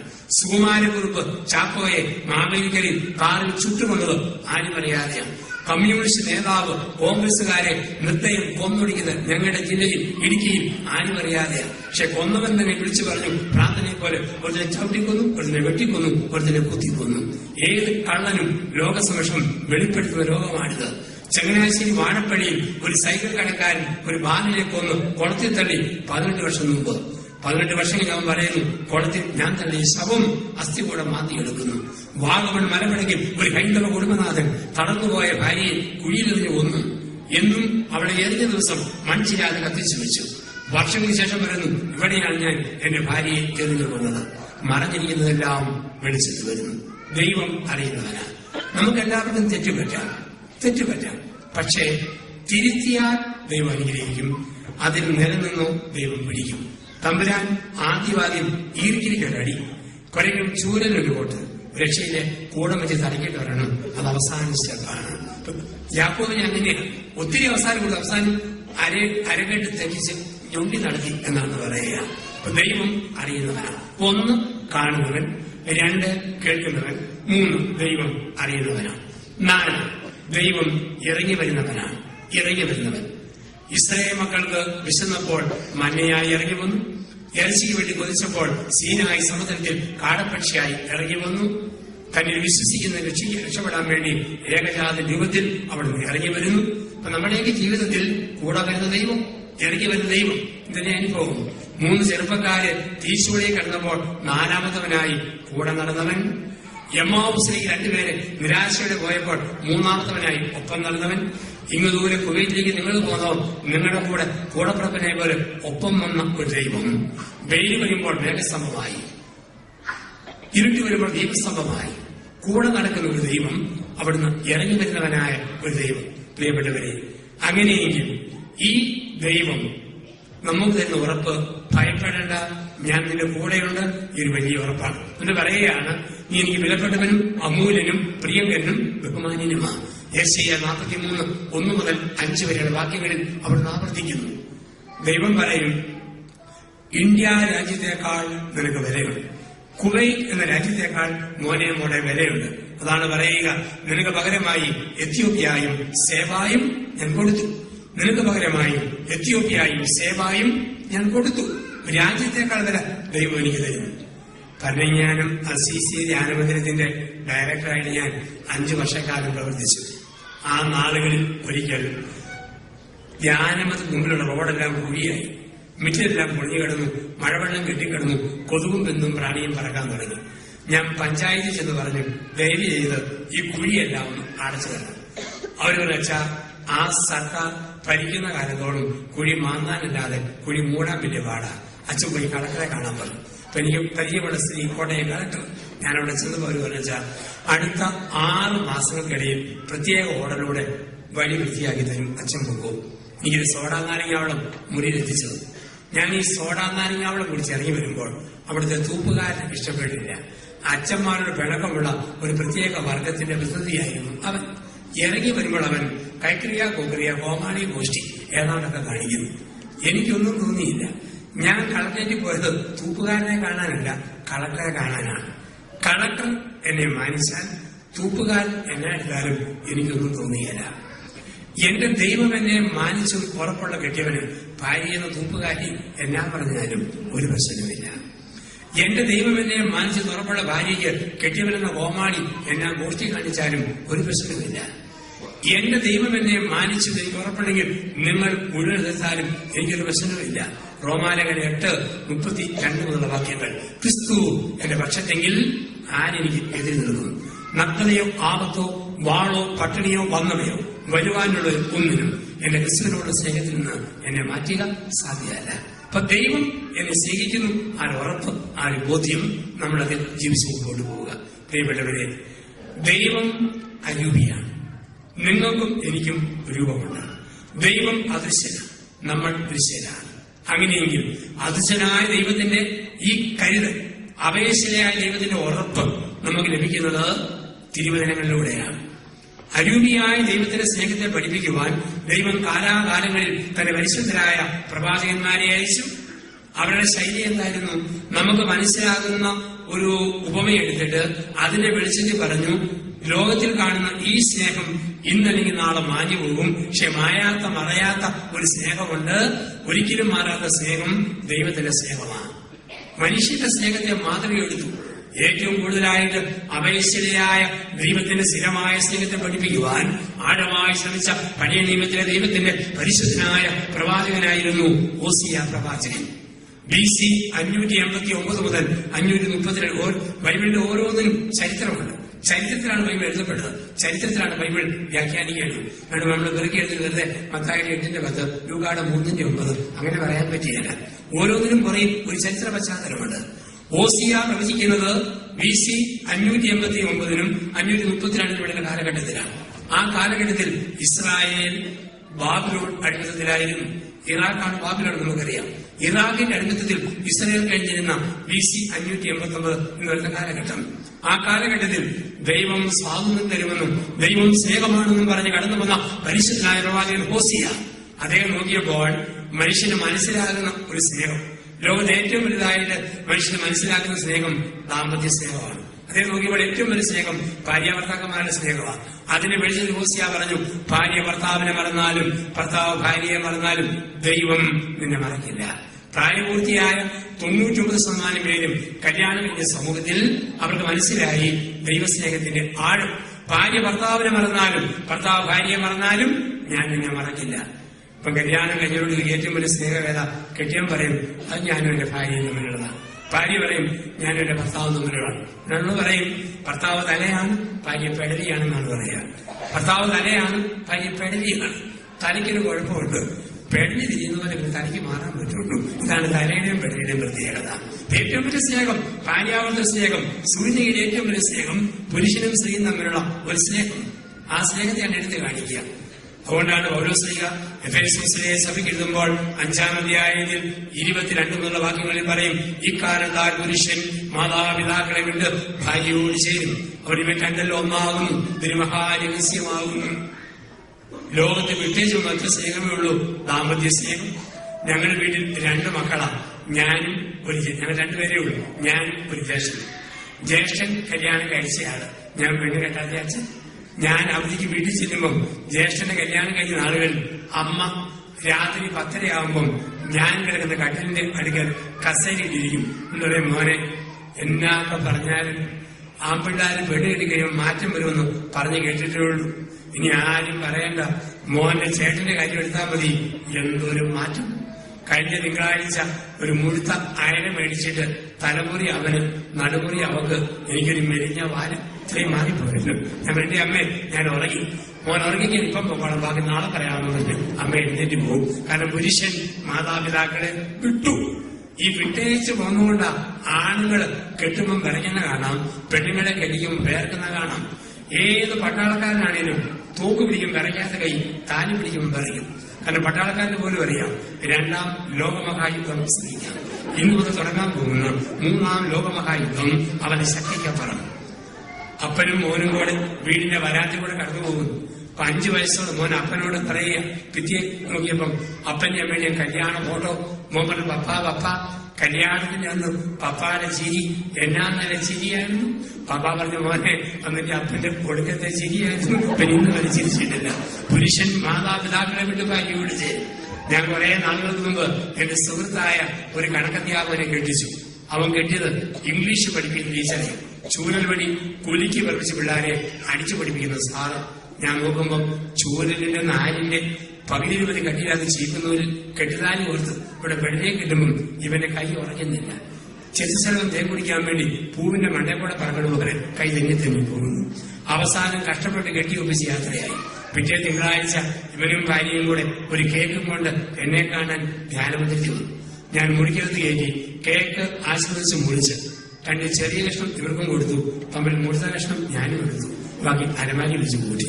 ഇറങ്ങി പോകുമ്പോൾ ഇവനെ തോളെ തെളിഞ്ഞാൻ പറഞ്ഞു, പേടിത്തുള്ള കണക്കധ്യാപക എന്നാ വിറയാടാ വരച്ചത്. സ്വന്തമായിട്ട് പെണ്ണിലേക്ക് ഇടുമ്പോൾ കുറെ ധൈര്യമല്ലേ വരയണം. അവൻ ചോദിച്ചു, ആഹാ അച്ഛ അത് വിറയാണെന്നാണ് അച്ഛൻ ഓർത്തത്. നമ്മുടെ കൈകളെ തുടർന്ന് വിറയല്ലാതെ വേറെ വല്ലതാണോ? പിന്നെ പൊന്നച്ച വിറച്ചതല്ല, ഇത് പിള്ളേടിയാണ്. തിരുസഭയിലെ ഗൗരവമുള്ള ഒരു കൂതാശയുടെ സ്വീകരണമല്ലേ, വിറച്ചതല്ല അച്ഛാ. പിന്നെയോ പരിശുദ്ധാത്മാവിന്റെ പുരുഷൻ മാതാപിതാക്കളുടെ ഭാര്യ വിളിച്ച് സൂര്യയുടെ ഏറ്റവും വലിയ സ്നേഹബന്ധം ദാമ്പത്യ സ്നേഹബന്ധം. അതുകൊണ്ടാണ് ദൈവമായ കർത്താവ് ഓരോ സൃഷ്ടികർമ്മം കഴിഞ്ഞ് പറഞ്ഞു, നന്നായിരിക്കുന്നു, നന്നായിരിക്കുന്നു, വളരെ നന്നായിരിക്കുന്നു. പക്ഷെ ഒരു സൃഷ്ടികർമ്മം കഴിഞ്ഞ് ദൈവം പോലും പറഞ്ഞു, ശേ ഇത് നന്നല്ല. എന്താ നന്നല്ലാത്തതോ? പുരുഷൻ ഏകനായിരിക്കുന്നത് നന്നല്ല. ആണാണോ ഒരു പെണ്ണ് കൂട്ട് വേണം, പെണ്ണാണോ ഒരാണ് കൂട്ട് വേണം. ദൈവം നിശ്ചയം എല്ലാ ആണിനും ഒരു പെണ്ണിനെ വെച്ചിട്ടുണ്ട്, എല്ലാ പെണ്ണിനും ഒരാണിനെ വെച്ചിട്ടുണ്ട്. അവളെ കണ്ടപ്പോഴാണ് അവൻ ചിരിച്ചതും വർത്തമാനം പറയാൻ തുടങ്ങിയതൊക്കെ. ലോകം സത്യം പറഞ്ഞാൽ സംസാരം ആരംഭിച്ചതും ബന്ധങ്ങൾ ആരംഭിച്ചതും പെണ്ണുങ്ങൾ ഉണ്ടായതിനു ശേഷമാണ്. സത്യം പറഞ്ഞാൽ സ്ത്രീയില്ലാത്ത ജീവിതം ഒരു മുഴുത്ത മോർച്ചരി പോലെയാണ്. കരച്ചില്, പിടിച്ചില്, ചീറ്റല്, ബഹളം, വർത്തമാനം പറച്ചിൽ, ശബ്ദത്തിൽ വർത്തമാനം ഒക്കെ ആരംഭിച്ചത് പെണ്ണുങ്ങൾ ഉണ്ടായതിനു ശേഷമാണ്. അതിലെപ്പോഴും വെടിക്കെട്ടിന് 14 നടത്തി നിൽക്കുന്നു. അപ്പോൾ ഇങ്ങനെ ഭയങ്കര വെടിക്കെട്ട് നടക്കുക. അപ്പോൾ വിഹാരിച്ച അനൗൺസ്മെന്റ് എല്ലാവരും ശ്രദ്ധിക്കുക. ഗുണ്ട്, വാണ്, ആകാശ അമുട്ട് ഇതൊക്കെ പൊട്ടുന്നത് കേൾക്കാൻ എല്ലാവർക്കും ആഗ്രഹമുള്ളതുകൊണ്ട് ദൈവം ഇത് പെണ്ണുങ്ങളെത്തും സ്വരം താഴ്ത്തി സംസാരിക്കണമെന്ന് പ്രത്യേകമായിട്ട് അഭ്യർത്ഥിക്കുന്നു. സംസാരം ആരംഭിച്ചു. ചിരി, സംസാരം, ഇടപെടലുകൾ. സായിപ്പന്മാർ പറയും പരദേശിയിലെ ആദ്യത്തെ ഭാഷ ഇംഗ്ലീഷായി. ഞെട്ടിയെടുത്തിന് പുരുഷൻ നോക്കുമ്പോൾ ഒരു സുന്ദരി പെണ്ണ് നടന്നു പോകുന്നു. നീ പോകരുത്, ഇങ്ങോട്ട് വാ എന്ന അർത്ഥത്തിൽ അവിടെ നോക്കി അവൻ ഇംഗ്ലീഷിൽ ഒരു വാക്ക് പറഞ്ഞു. അവൻ പറഞ്ഞെങ്ങനെയാണ്? ഒരു self introduction. Madam, I am Adam. അങ്ങനെ വർത്തമാനം പറച്ചിൽ ആരംഭിച്ചതാണ്. മലയാള ഭാഷാക്കളോട് പറയും ആദ്യത്തെ ഭാഷ മലയാളമാണ്. ആകും പോകുന്ന ഹൗവായി നോക്കി വിളിച്ചു. വാ. അങ്ങനെ ഹൗവ എന്ന വാക്കുണ്ടായി. സംസാരം ആരംഭിച്ചു. ഒരു ഭർത്താവ് ഭാര്യയോട് റെഡി, ഞങ്ങൾ സ്റ്റാൻഡേർഡ് ആണുങ്ങൾ ഡെയിലി വെറും 7000 വാക്ക് പറയുമ്പോൾ നിങ്ങൾ പൊട്ടിപ്പെണ്ണുങ്ങൾ 14,000 അതിൽ കൂടുതലും വാക്കാ പറയുന്നത്. ഭാര്യ പറഞ്ഞു, ഞങ്ങളുടെ കുഴപ്പമല്ല, തന്നെയൊക്കെയുള്ള കിഴങ്ങന്മാര് ഒരു കാര്യം പറഞ്ഞ് ബോധ്യപ്പെടുത്തണമെങ്കിൽ ഞങ്ങൾ പാവം പെണ്ണുങ്ങളും 2 പ്രാവശ്യം ആവർത്തിക്കണം. അങ്ങനെ 7,000 14,000 ആയിരുന്നു. ചോദിച്ചു, എന്നാടിക്കേ പറഞ്ഞ് കണ്ടോ, അതുപോലും 2 പ്രാവശ്യം പറഞ്ഞല്ലേ പണിയുള്ളൂ. അപ്പൊ സംസാരം ആരംഭിച്ചു. ഒപ്പം ചിരിയും കരച്ചിലും ആരംഭിച്ചു. ഈ ലോകത്ത് പെണ്ണുങ്ങൾക്ക് ആണുങ്ങളെ നേടാനുള്ള ഏറ്റവും വലിയ വഴിയാണ് ചിരി. എത്ര മനസ്സിന് ഭാരമുള്ള ഭർത്താവും വീട്ടിലോട്ട് വരുമ്പോൾ ഭാര്യ ഒന്ന് ചിരിച്ചോണ്ട് നിന്നോ അവന്റെ മനപ്രയാസം സൂര്യപ്രകാശത്തിൽ മഞ്ഞുകട്ട പോലെ ഒലിയും. പക്ഷെ പല പെണ്ണുങ്ങളും ചിരിക്കുന്നില്ല. നീണ്ട പടവരങ്ങിയ പോലെ മൂന്ന് നീട്ടി ഒറ്റപ്പെടുത്തും. അവരുടെ ഷുഗറെ കൊളസ്ട്രോൾ പ്രഷർ ഷൂട്ടപ്പ് ചെയ്ത് അങ്ങേയറ്റമാവും. പെണ്ണുങ്ങൾ ചിരിച്ചാൽ സമാധാനമാണ്. അതുകൊണ്ടാണ് ഒരിക്കലും ചിരിക്കാത്ത പുരുഷനും ആഴമായ ചിരിച്ചിരിക്കുന്നത് ഇഷ്ടപ്പെട്ട പെണ്ണിനെ കാണുമ്പോഴാണ്. രാഷ്ട്രീയക്കാർ പറയാറുണ്ട്, ഒരിക്കലും ചിരിക്കാത്ത മുൻ പ്രധാനമന്ത്രി മൻമോഹൻ സിംഗ് ജീവിതത്തിൽ ആദ്യം ചിരിച്ചത് ഐശ്വര്യയെ കണ്ടപ്പോഴാണ്. അന്ന് ചിരിച്ചിട്ടില്ലെന്നാണ്. അപ്പൊ പെണ്ണുങ്ങൾ ചിരിച്ചോ വീട്ടിൽ സ്ഥിതി. ഒരു കാര്യം ഓർത്തോളം ഒരുമാതിരി ആക്കുന്ന ചിരിയുണ്ട്. അതല്ല, മര്യാദ ചിരിച്ചാൽ ആണുങ്ങളെ നേടാം. 2 കുത്തിയിരുന്ന് കരഞ്ഞോളും. പെണ്ണുങ്ങൾ കരഞ്ഞാലും ആണുങ്ങൾ വീഴും. കാമുകൻ കരഞ്ഞാൽ കാമുകൻ ഒരുങ്ങും. പെണ്ണുകൾ കരഞ്ഞാൽ ആങ്ങള അരിയും. ഭാര്യ കരഞ്ഞാൽ ഭർത്താവ് അരയും. മോള് കരഞ്ഞാൽ അപ്പൻ വീഴും. ആണുങ്ങൾക്ക് ഒരു കുഴപ്പമുണ്ട്, മണ്ണിൽ നിന്നും സൃഷ്ടിക്കപ്പെട്ടതുകൊണ്ട് വെള്ളം വെള്ളപ്പെടുന്നു, അരുതു പോകും, കുഴഞ്ഞു പോകും. പക്ഷെ പെണ്ണുങ്ങളെ ആസ്വദിച്ചാൽ പോലും കിടക്കാൻ പറ്റുകയില്ല. കാരണം എഴുതുന്നുണ്ടായതാണ് നല്ല കട്ടി എന്നാണ് വരുന്നത്. ഏറ്റവും വലിയ സ്നേഹമെന്ന് ദാമ്പത്യ സ്നേഹമെന്ന് അവിടെയാണ് പറയുക, പുരുഷൻ ഭാര്യയെ മറന്നാലും ഭാര്യ ഭർത്താവിനെ മറന്നാലും ദൈവം മറക്കുകയില്ല. ദമ്പതികൾക്ക് മനസ്സിലാക്കുന്ന ഭാഷ നമുക്കറിയാം. ഓസിയ പ്രവാചകൻ എന്ന് പറഞ്ഞാൽ ദൈവം സ്നേഹമാണെന്നും പറഞ്ഞ് പ്രസവിച്ചെടുത്ത പ്രവാചകൻ കുറെ നാൾ കഴിഞ്ഞപ്പോൾ ഓസിയ ഒറ്റയ്ക്ക് മടുത്തപ്പോൾ പ്രവാചകൻ അന്ന് ദല്ലാളന്മാരില്ല, പിൻപോയിന്റ് ഇല്ല, വേദരകൻ ചാവറ.com ഇല്ല, മനോരമ മാട്രിമോണിയിലില്ല, ഒന്നുമില്ല. ആകെ ദൈവം ദൈവത്തോട് ഓസിയ പറഞ്ഞു, ദൈവമേ ഒറ്റയ്ക്ക് മടുത്തു. തമ്പുരാൻ പറഞ്ഞു, മടുത്തെങ്കിൽ എത്രയും പെട്ടെന്ന് കല്യാണം കഴിക്കണം. ഒരു പെണ്ണുണ്ട്, തെരുവ് വേശ്യ ഗോമർ. ദൈവനിശ്ചയപ്രകാരം സ്വഭാവം പഠിച്ചവളായ ഗോമറിനെ ഓസിയ കല്യാണം കഴിച്ചു. 3 മക്കൾ ജനിക്കുന്നൊരു കുഴപ്പമില്ല. 3 മക്കൾ ജനിച്ചു കഴിഞ്ഞപ്പോൾ പഴയ സ്വഭാവം തലപൊക്കാൻ തുടങ്ങി. പ്രവാചകൻ പ്രസവിച്ചു വരുമ്പോൾ ഭാര്യയെ കാണാനില്ല. അന്ത്യശാസനം കൊടുത്തു, വീട്ടിലടങ്കിലും കൊടുത്തു. അവസാനം ദൈവത്തിന്റെ മുഖത്ത് നോക്കി പ്രവാചകൻ പറയുകയാണ്, ദൈവമേ, ഈ വേശ്യാസ്ത്രീ അല്ലാതെ വേറെ ഒരുത്തിയെ നീ എനിക്ക് ഭാര്യയെ തരാൻ കണ്ടില്ലേ? അവിടെ എന്നെ മറന്ന് അന്യ ആണുങ്ങൾ പിന്നാലെ പോകുമ്പോൾ എത്രമാത്രം വേദനിക്കുന്നറിയാവോ? എങ്കിലും എനിക്ക് അവിടെ മറക്കാൻ പറ്റുന്നില്ല. ഇപ്പൊ ദൈവം പറയുക, അല്ലയോ പ്രവാചക, പച്ച മനുഷ്യനായ നിന്നോട് നിന്റെ ഭാര്യ അവിശ്വസത കാണിച്ചു പോയിട്ടും നിനക്ക് അവിടെ മറക്കാൻ പറ്റുന്നില്ലെങ്കിൽ എന്റെ ജനം എന്നെ മറന്നു അന്യ ദൈവങ്ങളെ വിജാതിരിക്കുന്നവരെ ആരാധിക്കുമ്പോൾ എനിക്കവരെ മറക്കാൻ പറ്റുമോ? പഠിപ്പിച്ച പാഠം സൂര്യനികയിലെ ഏറ്റവും വലിയ സ്നേഹം ദാമ്പത്യ സ്നേഹം. ആ സ്നേഹത്തിൽ ഭാര്യ ഭർത്താവിനെ മറന്നാലും ഭർത്താവ് ഭാര്യയെ മറന്നാലും ദൈവം എന്നെ മറക്കില്ല. പഠിപ്പിച്ചു ദൈവത്തിന്റെ സ്നേഹത്തെ ഓസിയ. 2 ഏശയ്യ. അപേക്ഷയായ ദൈവത്തിന്റെ സ്നേഹത്തെ ഏശയ്യ പഠിപ്പിച്ചത് അമ്മ കുഞ്ഞ് ബന്ധത്തിന് വെളിച്ചതിലാണ്. ഏശയ്യ 49:16. മുല കുടിക്കുന്ന കുഞ്ഞിനെ അമ്മയ്ക്ക് മറക്കാനാകുമോ? അമ്മ കുഞ്ഞിനെ മറന്നാലും ഞാൻ നിന്നെ മറക്കില്ല. ഓസിയ പറഞ്ഞു ഏറ്റവും വലിയ സ്നേഹം ഭാര്യാഭർത്തൃ സ്നേഹം. ഏശയ്യ പറഞ്ഞു ഏറ്റവും വലിയ സ്നേഹം പെറ്റതള്ളയും കൊച്ചും തമ്മിലുള്ളതാണ്. അമ്മ കുഞ്ഞിനെ മറന്നാലും ഞാൻ നിന്നെ മറക്കില്ല. ഇതാണ് ഏശയ്യ പറയുക. നമുക്കറിയാം, ഇന്ന് അമ്മമാര് മക്കളെ മറക്കുന്ന കാലം. നമ്മുടെ തന്നെ നാട്ടില് ഗർഭചിത്രത്തിൽ കൊല്ലുന്നു കുഞ്ഞുങ്ങളെ, ചെറിയ വിലയ്ക്ക് മറിച്ചു വയ്ക്കുന്നു, ബസ് സ്റ്റാൻഡിൽ വെച്ചിട്ട് പോകുന്നു, അഴുകിയാൽ ഉന്തിയിട്ട് പോകുന്നു, ഓടയിൽ തള്ളിയിട്ട് പോകുന്നു, കുറ്റിച്ചെടികൾക്കിടയിൽ തിരികെ കയറ്റിയിട്ട് പോകുന്നു. അമ്മ മക്കളെ മറക്കുന്ന കാലം. അവിടെയാണ് പറയുക, അമ്മ കുഞ്ഞിനെ മറന്നാലും ഞാൻ നിന്നെ മറക്കില്ല. കഴിഞ്ഞ വർഷം മെയ് 1-ാം തീയതി കണ്ണൂർ ടൗണിൽ ഞാൻ ധ്യാനിപ്പിക്കുമ്പോൾ അന്ന് പത്രത്തിലെ 1-ാം പേജിലെ ഒരു പ്രത്യേക വാർത്ത, ഒരു സ്ത്രീ 8 മാസം പ്രായമായ കുഞ്ഞിനെയും കൊണ്ട് വരിക.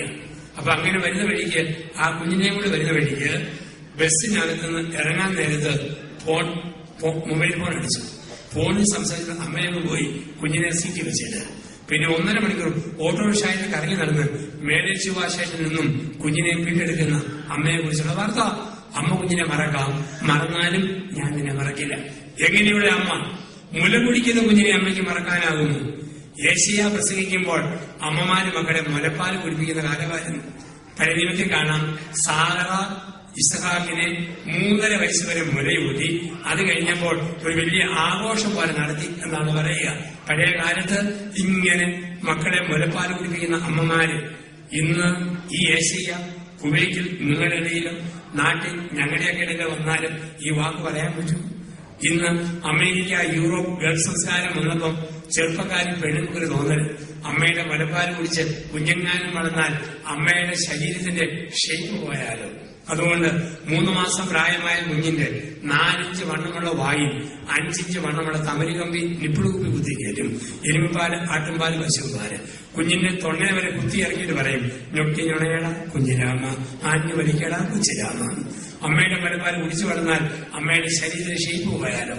കുഞ്ഞ് കട്ടിലേ കിടന്ന് 2 കൈയും കാലും അടിച്ചുകൊണ്ട് പറയുക, വളർന്നു വരട്ടടി, 20 വയസ്സാകട്ടെ, നിന്റെ ഷേപ്പ് ഞാൻ മൊത്തം മാറ്റിക്കോളാം. ചില കുഞ്ഞുങ്ങൾ പോലും വളർന്നു വരുമ്പോ അമ്മയെന്ന് വിളിക്കുകയല്ല, മേ നാട്ടുപാലാ വിളിച്ചോളണം, അങ്ങനെയല്ലേ വിളിക്കത്തുള്ളൂ. ഇവിടെയാണ് പറയുക, മുല കുടിക്കുന്ന കുഞ്ഞിനെ അമ്മയ്ക്ക് മറക്കാനാകുമോ? അമ്മ കുഞ്ഞിനെ മറന്നാലും ഞാൻ നിന്നെ മറക്കില്ല. പഠിപ്പിച്ചു ഏശയ്യ. 3 എസെക്കിയേൽ. എസെക്കിയേൽ ആട്ടിടയനാണ്.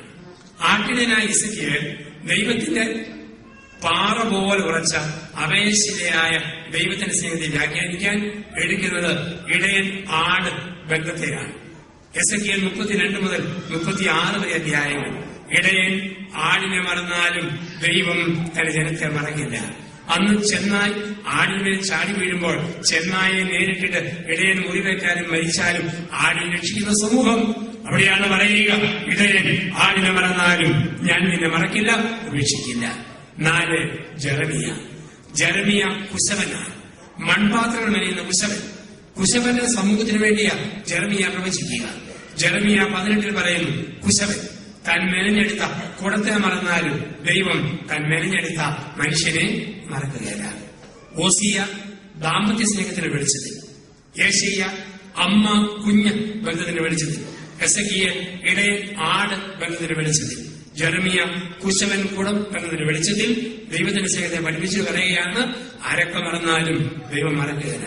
ഇത് 103-ാം സങ്കീർത്തനം 8-ാം തിരുവചനത്തിൽ ദൈവത്തിന്റെ ഭക്തനായ സങ്കീർത്തകൻ ഒറ്റ വാക്യത്തിൽ സംഗ്രഹിച്ചു. സങ്കീർത്തനം 103:8 അവിടെ നമ്മൾ വായിക്കുന്നു, കർത്താവ് കരുണാവാരിധിയും സ്നേഹനിധിയുമാണ്. ബൈബിളിൽ ഒരു പേരിടുന്നത് അർത്ഥം വെച്ചാണ്. കരുണമാശിന് പേരിടുകയാണ്. അർത്ഥമുള്ള പേരേ ഉള്ളൂ. കർത്താവ് കരുണാവാരിധിയും സ്നേഹനിധിയുമാണ്. അർത്ഥമുള്ള ഒരു പേര് സ്നേഹനിധി. നമുക്കറിയാം ബൈബിളിൽ പേരിടുന്നത് അർത്ഥപൂർണമായ പേര്. ഉദാഹരണം, ആദത്തിന് ഹവ്വായ്ക്കും ഒരു മോനുണ്ടായി. ഇട്ട പേര് കായേൻ, ഞങ്ങൾ സമ്പാദിച്ചു. യോഹന്നാൻ ദൈവത്തിന്റെ ദാനം, തോമ ഇരട്ട, തദ്ദേവൂസ് നെച്ചറപ്പുള്ളവൻ, ജോസഫ് വളർത്തുന്നവൻ, ജേക്കബ് കാലെ പിടിച്ച് വലിക്കുന്നവൻ. ഓരോ പേരിനും ഓരോ അർത്ഥമാണ്. മാർഗറ്റ് മുത്ത്, ഡോണ ഗിഫ്റ്റ്. നമ്മളാണ് ഇന്ന് ഒരർത്ഥമില്ലാത്ത പേര്. പണ്ട് പേരുകളറിയാം. ക്രിസ്ത്യാനിയാണ്, ഹിന്ദുവാണ്, മുസ്ലിമാണ്. തോമസ് ക്രിസ്ത്യാനി, പാസറിന് ഹിന്ദു, ബഷീർ മുസ്ലിം, ജാനകി ഹിന്ദു, സുഹറ മുസ്ലിം, മേരിക്കുടി ക്രിസ്ത്യാനി. ഇന്ന് 3 ആൺപിള്ളേര്. ഏത് ജാതിയാണ് ആർക്കെങ്കിലും വിളി കിട്ടൂ. ഒന്നാമത്തവൻ അനീഷ്, രണ്ടാമത്തവൻ സുനീഷ്, മൂന്നാമത്തവൻ ഫിനീഷ്. കല്യാണം കഴിഞ്ഞ് 1-ാം വർഷം ഒരു പെങ്ങച്ചുണ്ടായി. ദൈവം തന്ന നിധി, നിധിമോൾ. 2-ാം വർഷം വീണ്ടും വേണം, അയ്യോ വിധി, വിധിമോൾ. 3-ാം വർഷം വീണ്ടും വേണം, അയ്യോ മതി, മതിമോൾ. 4-ാം വർഷം വീണ്ടും വേണം, അയ്യോ ചതി, ചതിമോൾ. ഇങ്ങനെ ഇട്ടുപോകുന്നതിന് പേര് കൊടുത്തു. കർത്താവ് കരുണാവാരിധിയും സ്നേഹനിധിയുമാണ്. കരുണാവാരിധിയും സ്നേഹനിധിയുമാണ്. ഇപ്പൊ ദൈവത്തിന്റെ സ്നേഹത്തെ പഠിപ്പിക്കുന്നു. പ്രിയപ്പെട്ടവരെ, പ്രവാചകന്മാര് പഠിപ്പിച്ചത് അവസാന പ്രവാചകനായ സ്നാപകയോഹന്നാനും പ്രവചനങ്ങളുടെ പൂർത്തീകരണമായ യേശു ക്രിസ്തുവും ഈ ദൈവത്തിന്റെ സ്നേഹത്തെ പഠിപ്പിച്ചു. നമുക്കറിയാം, ഓരോരുത്തരും ജീവിക്കുന്ന സാമൂഹിക പശ്ചാത്തലത്തിൽ നിന്നാണ് ഉപമകളും വാക്കുകളും വരിക. കാഞ്ഞിരപ്പള്ളിക്കാർ മാതാവിനെ വിളിക്കുന്നത് അക്കരയമ്മേ എന്നാണ്. ചങ്ങനാശ്ശേരിക്കാർ വിളിക്കുന്നത് പാറയ മാതാവിനെ എന്നാണ്. അങ്കമാലി എടുത്തു വിളിക്കും കൊരട്ടിമുത്തി എന്ന്. തൊഴിലുകാർ വിളിക്കും നാഗപ്പുഴ മാതാവെ. എവിടെയാണോ ആ നാടുമായി ബന്ധപ്പെട്ട വാക്കുകൾ. കാഞ്ഞിരപ്പള്ളിക്കാർ പറയും ചേർത്തളുകാർക്ക് വിവരമില്ല, കോത്താഴംകാർ പൊട്ടത്തരം കാണിക്കും. അങ്കമാലിക്കാർ പറയും മഞ്ഞപ്രക്കാരാണ് ഗണിതന്മാര്, അവിടെയുള്ള ഒരു അബദ്ധം കാണിക്കും. ഓരോ നാട്ടുകാരും അതുമായി ബന്ധപ്പെട്ട വാക്കുകൾ. സ്നാപകനെ ജീവിച്ചത് മരുഭൂമിയില്ല. സ്നാപകന്റെ വാക്കിന് നല്ല കട്ടിയാണ്. കാരണം മരുഭൂമിയുടെ ചൂട്, മണലിന്റെ പഴുപ്പ്, പാറയുടെ പൊള്ളുന്ന രീതി സ്നാപകന്റെ വാക്കിൽ അണഞ്ഞ സംഗതികളിൽ. പരന്നില്ലാത്ത വൃക്ഷങ്ങൾ തീരെറിയപ്പെടും. കടുപ്പമുള്ള വാക്കാണ്. സ്നാപകനാണെന്ന് കേൾക്കുമ്പോൾ തന്നെ നമ്മുടെ മനസ്സിലെ ഓർമ്മ കാട്ടാളൻ, മലവേടൻ, ഈ ചിന്തയാണ്. കാരണം ഭക്ഷണം വെട്ടിക്കിളിയും കാട്ടിലെയും. നമ്മുടെ ഓർമ്മ സ്നാപകനെ കിളിയെ പിടിച്ച് പപ്പും കൂടെയും പിടിച്ച് വെട്ടി പിടിക്കുന്ന രീതിയിലാണ്. ബൈബിളിലെ വെട്ടിക്കിളി അതൊക്കെ അബദ്ധ വ്യാഖ്യാനങ്ങളാണ്. അത് പക്ഷിയല്ല, ഓർത്തോണം. ഇസ്രയേലിലെ പയറിന്റെ പേരാണ്, പയറാണ്. നമ്മുടെ നാട്ടിൽ പറയും വാക്കത്തി പയർ. ഈ പയർ ഇസ്രയേലിൽ വിളിക്കും വെട്ടിക്കിളി പയർ. വെട്ടിക്കിളി പയറും കാട്ടുതേനുമായിരുന്നു ഭക്ഷണം. ഇന്നും ഇസ്രയേലിൽ ചെല്ലുമ്പോൾ സ്നാപകന്റെ വീട്ടിലെ പുറകെ കാണാം ഈ പയറിന്റെ മോഡൽ ഇന്നും നട്ടു വളർത്തിയിരിക്കുന്നു. ഈ പയറിന്റെ തവിടിന് നല്ല പോഷകാംശം. അതാണ് ലൂക്കാ 15 പറയുക, ലൂത്തപ്പുത്തന് തവിട് പോലും തിന്നാൻ കിട്ടിയില്ല. അപ്പം വെട്ടിക്കിളി വെറും കാട്ടുതേനും കടുപ്പമുള്ള ഭാഷ. കർത്താവായ യേശുവിന്റെ ഭാഷ മയമുള്ള ഭാഷ. കാരണം യേശു കണ്ടത് മുക്കുവൻ, മീൻപിടുത്തം, വട്ടവൻ, ആരോൻ, കണഞ്ഞോൻ, ഞണ്ട്, ഞവണി, ഞാൻമീൻ. പിന്നെ സെക്കൂർ വരെ മുന്തിരിത്തോട്ടം. ഭാഷയിലും മയമാണ്. ഞാൻ പലപ്പോഴും ഓർക്കും, കർത്താവായ യേശു പാലായിൽ ഒന്ന് പ്രസംഗിച്ചാൽ മുക്കുവന്റെയും മീനിന്റെയും കാര്യം പറയില്ല. യേശു പാലായി വന്നാൽ പറയും, ടാപ്പിൽ തൊഴിലാളി വെട്ടാൻ പുറപ്പെട്ടു. ചില ഒരു ചിരട്ട പാല്, ചില അരച്ചിരട്ട പാല്, ചില കാച്ചിരട്ട പാല് കേൾക്കാൻ ചെവിടുവൻ കേൾക്കട്ടെ. ഞങ്ങളുടെയൊക്കെ ഇടിച്ച് കട്ടപ്പന പ്രദേശത്ത് വന്നാൽ കർത്താവ് പറയുന്നതായിരിക്കും. അവിടെ വന്നാൽ പറയും, ചേട്ടൻ കപ്പയിടാൻ പുറപ്പെട്ടു. ചില 5 ദിനാൻ കിഴങ്ങ്, ചില 2 ദിനാൻ കിഴങ്ങ്, ചില 1 ദിനാൻ കിഴങ്ങ്. പന്നിയിൽ നിർത്തുകൊണ്ട് പോയി, തുറപ്പം കടിച്ചുകൊണ്ട് പോയി, കള്ളം കട്ടുകൊണ്ട് പോയി, കേൾക്കാൻ ചെവിടുവൻ കേൾക്കട്ടെ. ഇവിടെ പത്രത്തിൽ ചോദ്യം ഉണ്ടായിരുന്നു, ഏറ്റവും കൂടുതൽ കപ്പ തിന്നുന്ന 2 ജീവി. ഉത്തരം, 1 കത്തോലിക്കൻ, 2 പന്നിയേലി എന്നാണ് ഉത്തരം കൊടുത്തിരിക്കുക. അപ്പൊ നമ്മൾ മനസ്സിലാകുന്നതിനാണ് യേശുവിന്റെ പ്രബോധനം. ദൈവത്തിന്റെ മാറ്റമില്ലാത്ത സ്നേഹത്തെ ആഴമായി പഠിപ്പിക്കുവാൻ ക്രിസ്തു ദൈവസ്നേഹത്തെ വ്യാഖ്യാനിച്ച ഒരു അധ്യായമാണ് ലൂക്കാ സുവിശേഷം 15-ാം അധ്യായം. ഒരു കണ്ണാടിയിൽ നോക്കി മുഖം മിനുക്കുന്ന പോലെ കണ്ണാടി നോക്കി മുടി ചെയ്യുന്നതുപോലെ ലൂക്കാസ് വിശേഷത്തിന്റെ 15-ാം അധ്യായത്തിൽ നോക്കിയാൽ ദൈവത്തിന്റെ മുഖം നമുക്ക് മനോഹരമായി കാണിച്ചു തരും. 3 ഉപമകളിലൂടെ ദൈവത്തിന്റെ സ്നേഹത്തെ പഠിപ്പിക്കുകയാണ് ലൂക്കാസ് വിശേഷത്തിന്റെ 15-ാം അധ്യായത്തിൽ. 3 ഉപമകളിലൂടെ. 1, കാണാതെ പോയ നാണയം. 2, കാണാതെ പോയ ആട്. 3, കാണാതെ പോയ ധൂർത്തപുത്രൻ. ലൂക്കാ 15:1 മുതൽ 24 വരെ വാക്യങ്ങളിൽ 3 ഉപമകളിലൂടെ ദൈവത്തിന്റെ സ്നേഹത്തെ ശ്രോതാക്കളുടെ മനസ്സിൽ അനാവരണം ചെയ്യുന്നു ക്രിസ്തു. 1, കാണാതെ പോയ നാണയം. നിങ്ങൾ ഒരു സ്ത്രീക്ക് 10 നാണയങ്ങൾ ഉണ്ടായിരിക്കെ അതിൽ 1 കാണാതെ പോകുമ്പോൾ വേദനിക്കാത്തവൾ ആരുണ്ട്? പെരയ്ക്കകം അടിച്ചുവാരി നാണയം കിട്ടിക്കഴിയുമ്പോൾ ആൾക്കാരെ വിളിച്ച് സൽക്കാരം നടത്താത്ത സ്ത്രീ നിങ്ങൾ ആരുണ്ട്? ഇത് കേൾക്കുമ്പോൾ നിങ്ങൾക്ക് മനസ്സിലാക്കാൻ എളുപ്പം പ്രയാസം. നമുക്കറിയാവുന്ന നാണയം 50 പൈസ, 1 രൂപ, 2 രൂപ, 5 രൂപ, 10 രൂപ തൊട്ട്. നമ്മുടെ ആരുടെയും 5 രൂപ കാണാതെ കൊണ്ട് കിട്ടിയാൽ നാട്ടുകാരെ വിളിച്ച് ടീപ്പാട്ട് നിർത്തുമോ? എന്നെ 5 രൂപ കിട്ടി, അതിന് 100 ഇരട്ടിയല്ലേ ചെലവ്. എന്താണ് ഈ നാണയം? നിങ്ങളൊരു പുരുഷന് 10 നാണയം എന്ന് പറഞ്ഞിട്ടില്ല. നിങ്ങളൊരു സ്ത്രീക്ക് 10 നാണയം ഉണ്ടായിരിക്കെ. ഓരോ നാട്ടിൽ ഓരോ ഷേപ്പിലാണ് പെണ്ണുങ്ങളുടെ കഴുത്തിലെ കെട്ടുതാലി. എന്നുള്ള സഹോദരിമാരുടെ കഴുത്തിലെ താലിയുടെ പേര് മിന്നു, തീജ്വാല. പന്തക്കുസ്താ ദിവസം പരിശുദ്ധാത്മാവ് തീനാളത്തിന്റെ ഷേപ്പിൽ വന്നുകൊണ്ട് തീജ്വാല, മിന്നു, ഇതാണ് ക്രൈസ്തവ താലി. ഹിന്ദുക്കളുടെ പെണ്ണുങ്ങളുടെ കഴുത്തിലെ താലിയുടെ പേര് ആലിലെ താലി. കൃഷ്ണന്റെ മരമാണ് ആല്. ആൽമരത്തിന്റെ എരിയുടെ ഷേപ്പിൽ വീതി കൂടി പരന്ന താലി, അത് ഹൈന്ദവ താലി. പാലസ്തീനായി ചെല്ലുമ്പോൾ ഇസ്രയേലിൽ യഹൂദ പെണ്ണുങ്ങളുടെ കഴുത്തേരെ താലിയാണ് നാണയത്തുട്ട്. അവിടെ ചെല്ലുമ്പോൾ കാണാം കാശ് കുറഞ്ഞ സ്ത്രീ ഒരു നാണയത്തുണ്ട്, കൂടിയത് 2, ഒത്തിരി ഉണ്ടോ 5, ഒരുപാടുണ്ടോ 10. അതിന്റെ അർത്ഥം 10 അവമാനം കൂടി പ്രത്യേകം വെച്ചുകൊണ്ടിരിക്കുന്നു എന്നല്ല, ഇത്രയും കാശുണ്ടെന്ന് കാണിക്കാൻ വേണ്ടിയിട്ടാണ്. ഇതാണ് 10 നാണയം ഉണ്ടായിരിക്കെ അതിൽ കൊന്നുപോയാൽ നൊമ്പരം. അപ്പം ഇതാണ് ഇതിന്റെ പശ്ചാത്തലം എന്നൊക്കെ പറയാ. ഒരു കാര്യം ഓർത്തോണം, കെട്ടിച്ച പെണ്ണുങ്ങൾ താലി പോയോ എത്രയും പെട്ടെന്ന് മേടിച്ചിട്ടുണ്ട്. കെട്ടിയന്മാരോർത്തണം, ഭാര്യയുടെ താലി പോയോ ഭാര്യ കുരിശു തൂക്കിയാൽ പോരാ, താലി തന്നെയും മേടിച്ചിടണം. അവന്റെ മുദ്രയാണിത്. കെട്ടിച്ച പെണ്ണാണ്, കെട്ടി താലി വേണം. കെട്ടിയവൻ മരിച്ചാലും താലി കളയരുത്, ഓർമ്മയ്ക്കായി സൂക്ഷിക്കണം. കേരളത്തിൽ പറയാറുണ്ട്, ലോകയില്ലാത്ത അച്ഛനും താലിയില്ലാത്ത ഭാര്യയും ബോർഡ് വെക്കാത്ത ബസ് പോലെയാണ്. അതിന് കൈ കാണിക്കാൻ നിർത്തി കിട്ടും. അവിടെ മുദ്ര കുത്തണമെന്നാണ്. താലി നഷ്ടപ്പെട്ടോ താലി എടുത്തിടണം. ഇവിടെ പറയുകയാണ്, ഈ താലി നഷ്ടപ്പെട്ട സ്ത്രീക്ക് താലി തിരിച്ചു കിട്ടുമ്പോൾ എത്ര സന്തോഷിക്കുമോ അതുപോലെ ഭാവി തിരിച്ചു വരുമ്പം ദൈവം സന്തോഷിക്കുന്നു.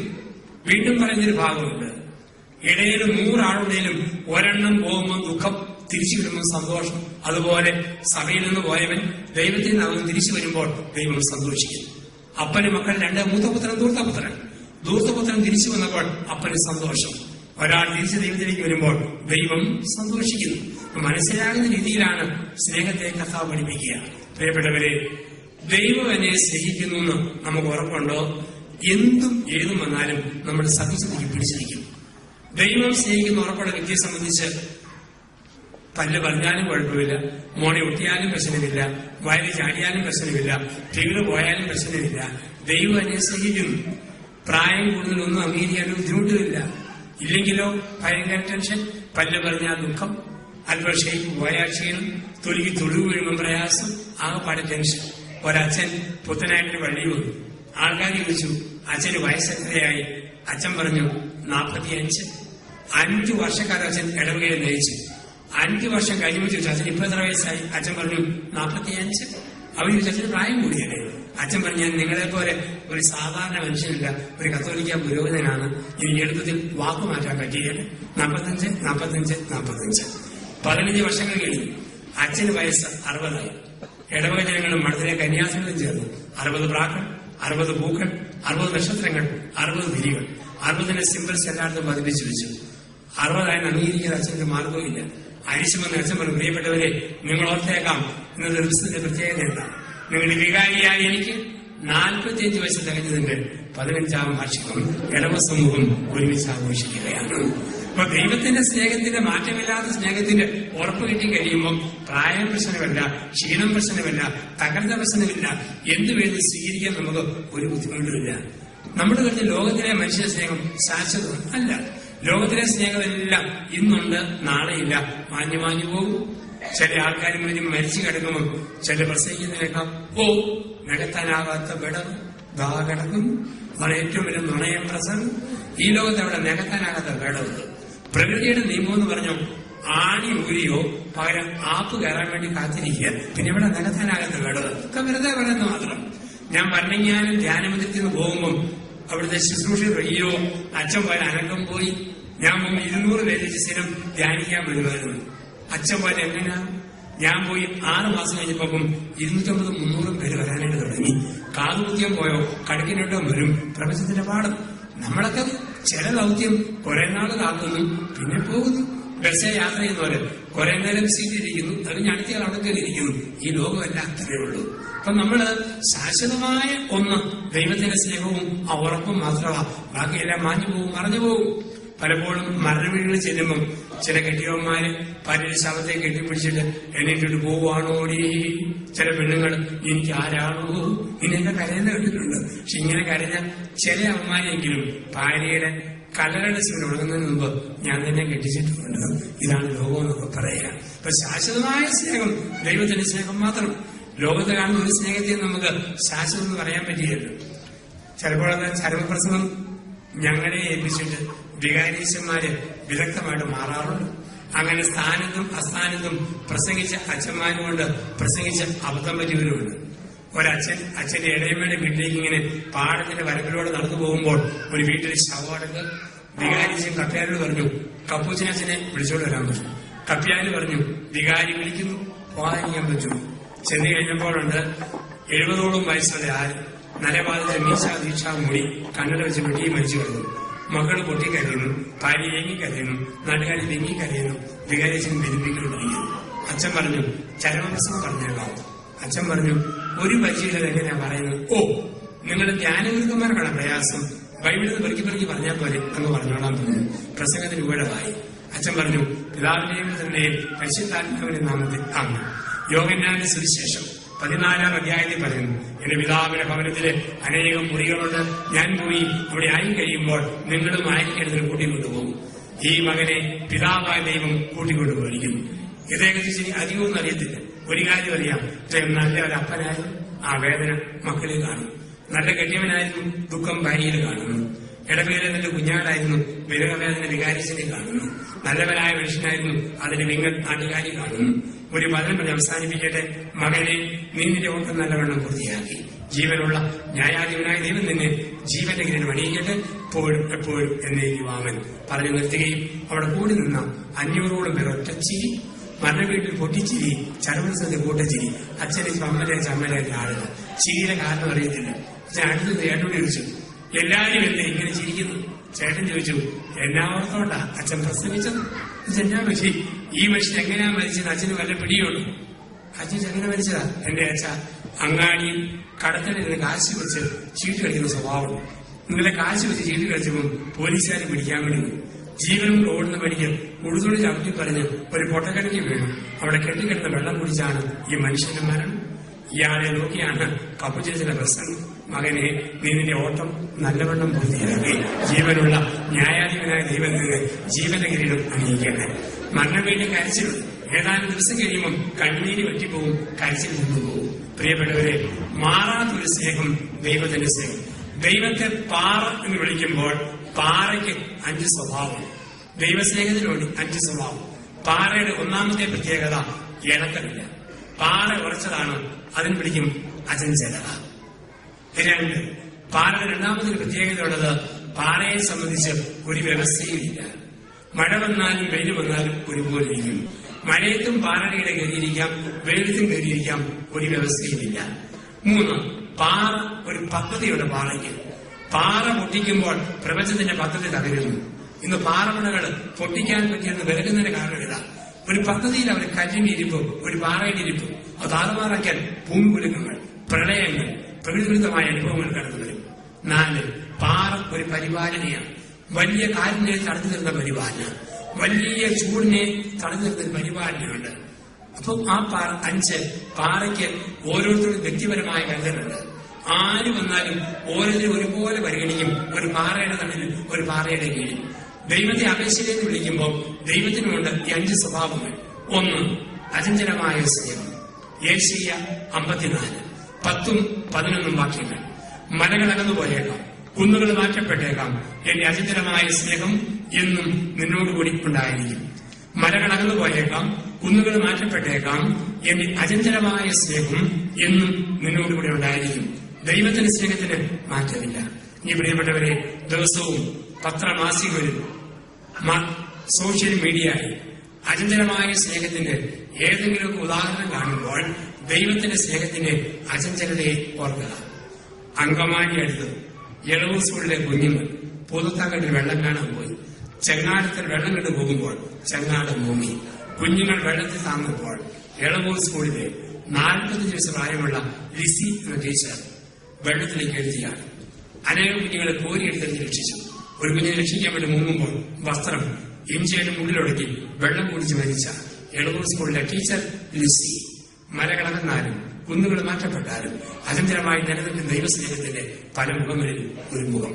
ഇങ്ങനെയുള്ള 100 സംഭവങ്ങൾ ദിവസം നമുക്ക് കാണിച്ചു തരും. കോട്ടയം മെഡിക്കൽ കോളേജിൽ ഒരു പള്ളി, മുടിയൂർക്കര പള്ളി. ഞാൻ പള്ളിയെ ധ്യാനിപ്പിക്കുമ്പോൾ ഡോക്ടർമാര് അവരുടെ വീടുകൾ വെച്ചിരിക്കാൻ എന്നെ വിളിച്ചുകൊണ്ടിരുന്നു. 13-ാം നമ്പർ വീട് വെച്ചിരിക്കാൻ ചെന്നപ്പോൾ മെഡിക്കൽ കോളേജിലെ പ്രശസ്തയായ പ്രൊഫസർ 3 വർഷമായി അവധിയില്ല. ഭർത്താവ് മെഡിക്കനായി എഞ്ചിനീയറാണ്. വീടിന്റെ മതിലിന്റെ മുകളിലേക്ക് കമ്മ്യൂണിസ്റ്റ് കച്ചകൾ ഇങ്ങനെ പൊങ്ങി വന്നപ്പോൾ മുറ്റത്തിന് മേശയിട്ട്, മേശപ്പുറത്തിന് കസേരയിട്ട്, കസേരയിൽ നിന്ന് ഭാഗത്തേക്ക് എല്ലാം വെട്ടി ഒതുക്കിയപ്പോൾ കസേര തന്നെ താഴെ വീട് പെടലൊടിഞ്ഞു പോയ എഞ്ചിനീയർ 3 വർഷമായി തടഞ്ഞു കിടക്കുന്നു. ഭാര്യ ട്യൂബിലൂടെ പാലും ജ്യൂസും പഴച്ചാറും പകർന്നു കൊടുക്കുന്നു.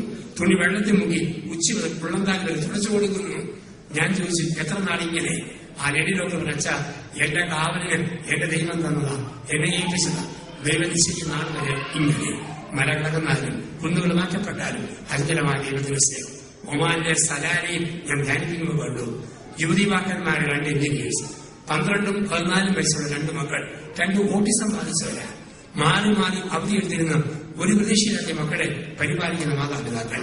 മലകളകന്നാലും കുന്നുകൾ മാറ്റപ്പെട്ടാലും അചഞ്ചലമായി നിലനിൽക്കുന്ന ദൈവത്തിന്റെ സ്നേഹം മനുഷ്യന്റെ ദൈവത്തിൽ ഒരു പൊട്ടുപോലെ വീഴുമ്പോൾ ഓരോ മനുഷ്യരിലും വരുന്ന ഒരു വലിയ മാറ്റം. ഇതിലൂടെയൊക്കെ പഠിപ്പിക്കുന്നു അചഞ്ചലമായ സ്നേഹം, പാറയുടെ ഉറപ്പ്. 2, ദൈവത്തിന്റെ സ്നേഹത്തിന് വ്യവസ്ഥയില്ലാത്ത സ്നേഹമാണ്. അതാണ് ലൂക്ക 15:20 വാക്യം. വേദപുസ്തകത്തിൽ ഒരു വാക്യത്തിൽ 2-3 ക്രിയകൾ സാധാരണ വരും. പക്ഷെ ലൂക്ക 15:20 ഒറ്റ വാക്യത്തിൽ 5 ക്രിയകൾ. ഒരു ബൈബിൾ വാക്യത്തിൽ ഒരുപാട് ക്രിയകൾ വെക്കുന്നത് ബൈബിൾ പഠനത്തെ കാണുകയാണ്. പക്ഷെ ലൂക്ക 15:20 ഒറ്റ വാക്യത്തിൽ 5 ക്രിയകൾ ഒരുമിച്ച് വെച്ചിരിക്കുന്നു. എന്തെല്ലാം? പിതാവ് മകനെ ദൂരെ വെച്ച് നിന്നെ കണ്ട്, മനസ്സരിഞ്ഞ്, ഓടിച്ചെന്ന്, കെട്ടിപ്പിടിച്ച്, ചുംബിച്ചു. വ്യവസ്ഥയില്ലാത്ത ദൈവത്തിന്റെ സ്നേഹം കാണിക്കാൻ കണ്ട്, മനസ്സരിഞ്ഞ്, ഓടിച്ചെന്ന്, കെട്ടിപ്പിടിച്ച്, ചുംബിച്ചു. ഒരു പിതാവിന്റെ വ്യവസ്ഥയില്ലാത്ത സ്നേഹം. പന്നിക്കുഴിയിൽ നിന്ന് വരിക, ദേഹത്ത് ചെടിയും ദുർമേധസ്സും വൃത്തികെട്ട മണമൊക്കെയാണ്. പിയേഴ്സിന്റെ സോപ്പ് നീട്ടിപ്പിടിച്ചവരുടെ മനെ കുളിച്ചിട്ട് വാ, മണമുണ്ടെങ്കിൽ ഉമ്മതരാമെന്നില്ല. ചെടിയോടുകൂടി മൂർത്താവിൽ കുത്തപ്പെടുന്ന അപ്പൻ നമ്മളോടൊക്കെ പറയുകയാണ്, ഞാൻ ഭാവിയാണെങ്കിലും പരിശുദ്ധനാണെങ്കിലും സമ്പത്തുണ്ടെങ്കിലും ദാരിദ്ര്യമുണ്ടെങ്കിലും സൽപ്പേരാണെങ്കിലും ദുഷ്പേരാണെങ്കിലും മോനെ മോളെ നിന്നെ ഞാൻ സ്നേഹിക്കുന്നു. ഒരു വ്യവസ്ഥയില്ല. ക്രിക്കറ്റ് താരം ശ്രീശാന്ത് വിവാദങ്ങളിൽപ്പെട്ട് ആരോപണവിധേയനായി ഡൽഹി തീഹാർ ജയിലിൽ കിടക്കുമ്പോൾ ആ ദിവസങ്ങളിൽ ജയിലിന് തൊട്ടുഭാഗത്തുള്ള പള്ളിയിൽ ഫരീദാബാദ് യുവതി ഞാൻ ധ്യാനിപ്പിച്ചുകൊണ്ടിരിക്കുന്നു. ഡൽഹി ഹരിനഗർ പള്ളിയില് അച്ഛന്മാരും സിസ്റ്റേഴ്സും കരിസ്മാറ്റിക് നവീകരണത്തിൽ വന്നവരും ജയിലിൽ സന്ദർശിക്കും. ശ്രീശാന്തിനോട് ഒത്തിരുന്ന് പ്രാർത്ഥിക്കുമായിരുന്നു, ബൈബിൾ വായിക്കുമായിരുന്നു. ശ്രീശാന്തിന് കുടുംബത്തിലൊക്കെ കല്ലൂര് അന്തോണിസുട്ടിയാന്റെ ആ ഷൈനുമായിട്ടൊരു ബന്ധമുണ്ട് എറണാകുളത്തെ ജീവിതത്തിൽ. പിന്നീട് പ്രാർത്ഥിച്ചു. അവസാനം ശ്രീശാന്ത് ജയിലിന് പുറത്ത് വരുമ്പോൾ POC സമ്പൂർണ്ണ ബൈബിൾ മാറോട് ചേർത്ത് വിളിച്ചാണ് വരിക. അതിന്റെ ഫോട്ടോ ഇന്നും കാണാം തീഹാർ ജയിലിന്റെ വാദത്തിലുള്ള ഹരിനഗർ പള്ളിയുടെ പ്രധാന കവാടത്തിൽ. ഈ ചെറുപ്പക്കാരൻ പറഞ്ഞു, എല്ലാവരും ഏറ്റവും പ്രിയപ്പെട്ടവരൊക്കെ എന്നെ മറന്നപ്പോൾ, എല്ലാവരും എന്നെ ഉപേക്ഷിച്ചു പോകുന്നു തോന്നിയപ്പോഴും എന്നെ മറക്കാത്ത ദൈവത്തിന്റെ സ്നേഹം എനിക്ക് വ്യക്തമാകുന്നത് ഈ വേദപുസ്തകത്തിൽ നിന്നാണ്, ദൈവത്തിന്റെ വചനത്തിൽ നിന്നാണ്. അപ്പൊ ദൈവത്തിന്റെ സ്നേഹത്തിന് വ്യവസ്ഥയില്ലാത്ത സ്നേഹം. ആണിയടിച്ചാലും അനുഗ്രഹിക്കും, തുപ്പിയാലും അനുഗ്രഹിക്കും, ചാട്ടയടിച്ചാലും അനുഗ്രഹിക്കുന്ന മാറ്റമില്ലാത്തൊരു സ്നേഹം. 1 അചഞ്ചലമായ സ്നേഹം, 2 വ്യവസ്ഥയില്ലാത്ത സ്നേഹം. കണ്ണുകൂടിയനായ ഭർത്താവ് ഇന്നല്ലെങ്കിൽ നാളെ മാറുമെന്നോർത്ത് പ്രതീക്ഷയോടെ കാത്തിരിക്കുന്ന ഭാര്യ, വ്യവസ്ഥയില്ലാത്ത സ്നേഹം. വഴിപ്പിപ്പോയ മക്കൾ ഇന്നല്ലെങ്കിൽ നാളെ തിരിച്ചു വരുമെന്നത് കരുതിയിരിക്കുന്ന മാതാപിതാക്കൾ, വ്യവസ്ഥയില്ലാത്ത സ്നേഹം. 1 അചഞ്ചലത, 2 വ്യവസ്ഥയില്ലായ്മ, 3 ദൈവത്തിന്റെ സ്നേഹത്തിന് ഒരു വലിയ പദ്ധതിയുണ്ട്. ജെറമിയ 29:11. എനിക്ക് നിന്നെക്കുറിച്ചൊരു പദ്ധതിയുണ്ട്, നിന്റെ നാശത്തിനല്ല നന്മയുള്ള പദ്ധതി, ശുഭമായ ഭാവിയും ഭദ്രമായ പ്രത്യാശ നൽകുന്ന അതിമനോഹരമായ പദ്ധതി.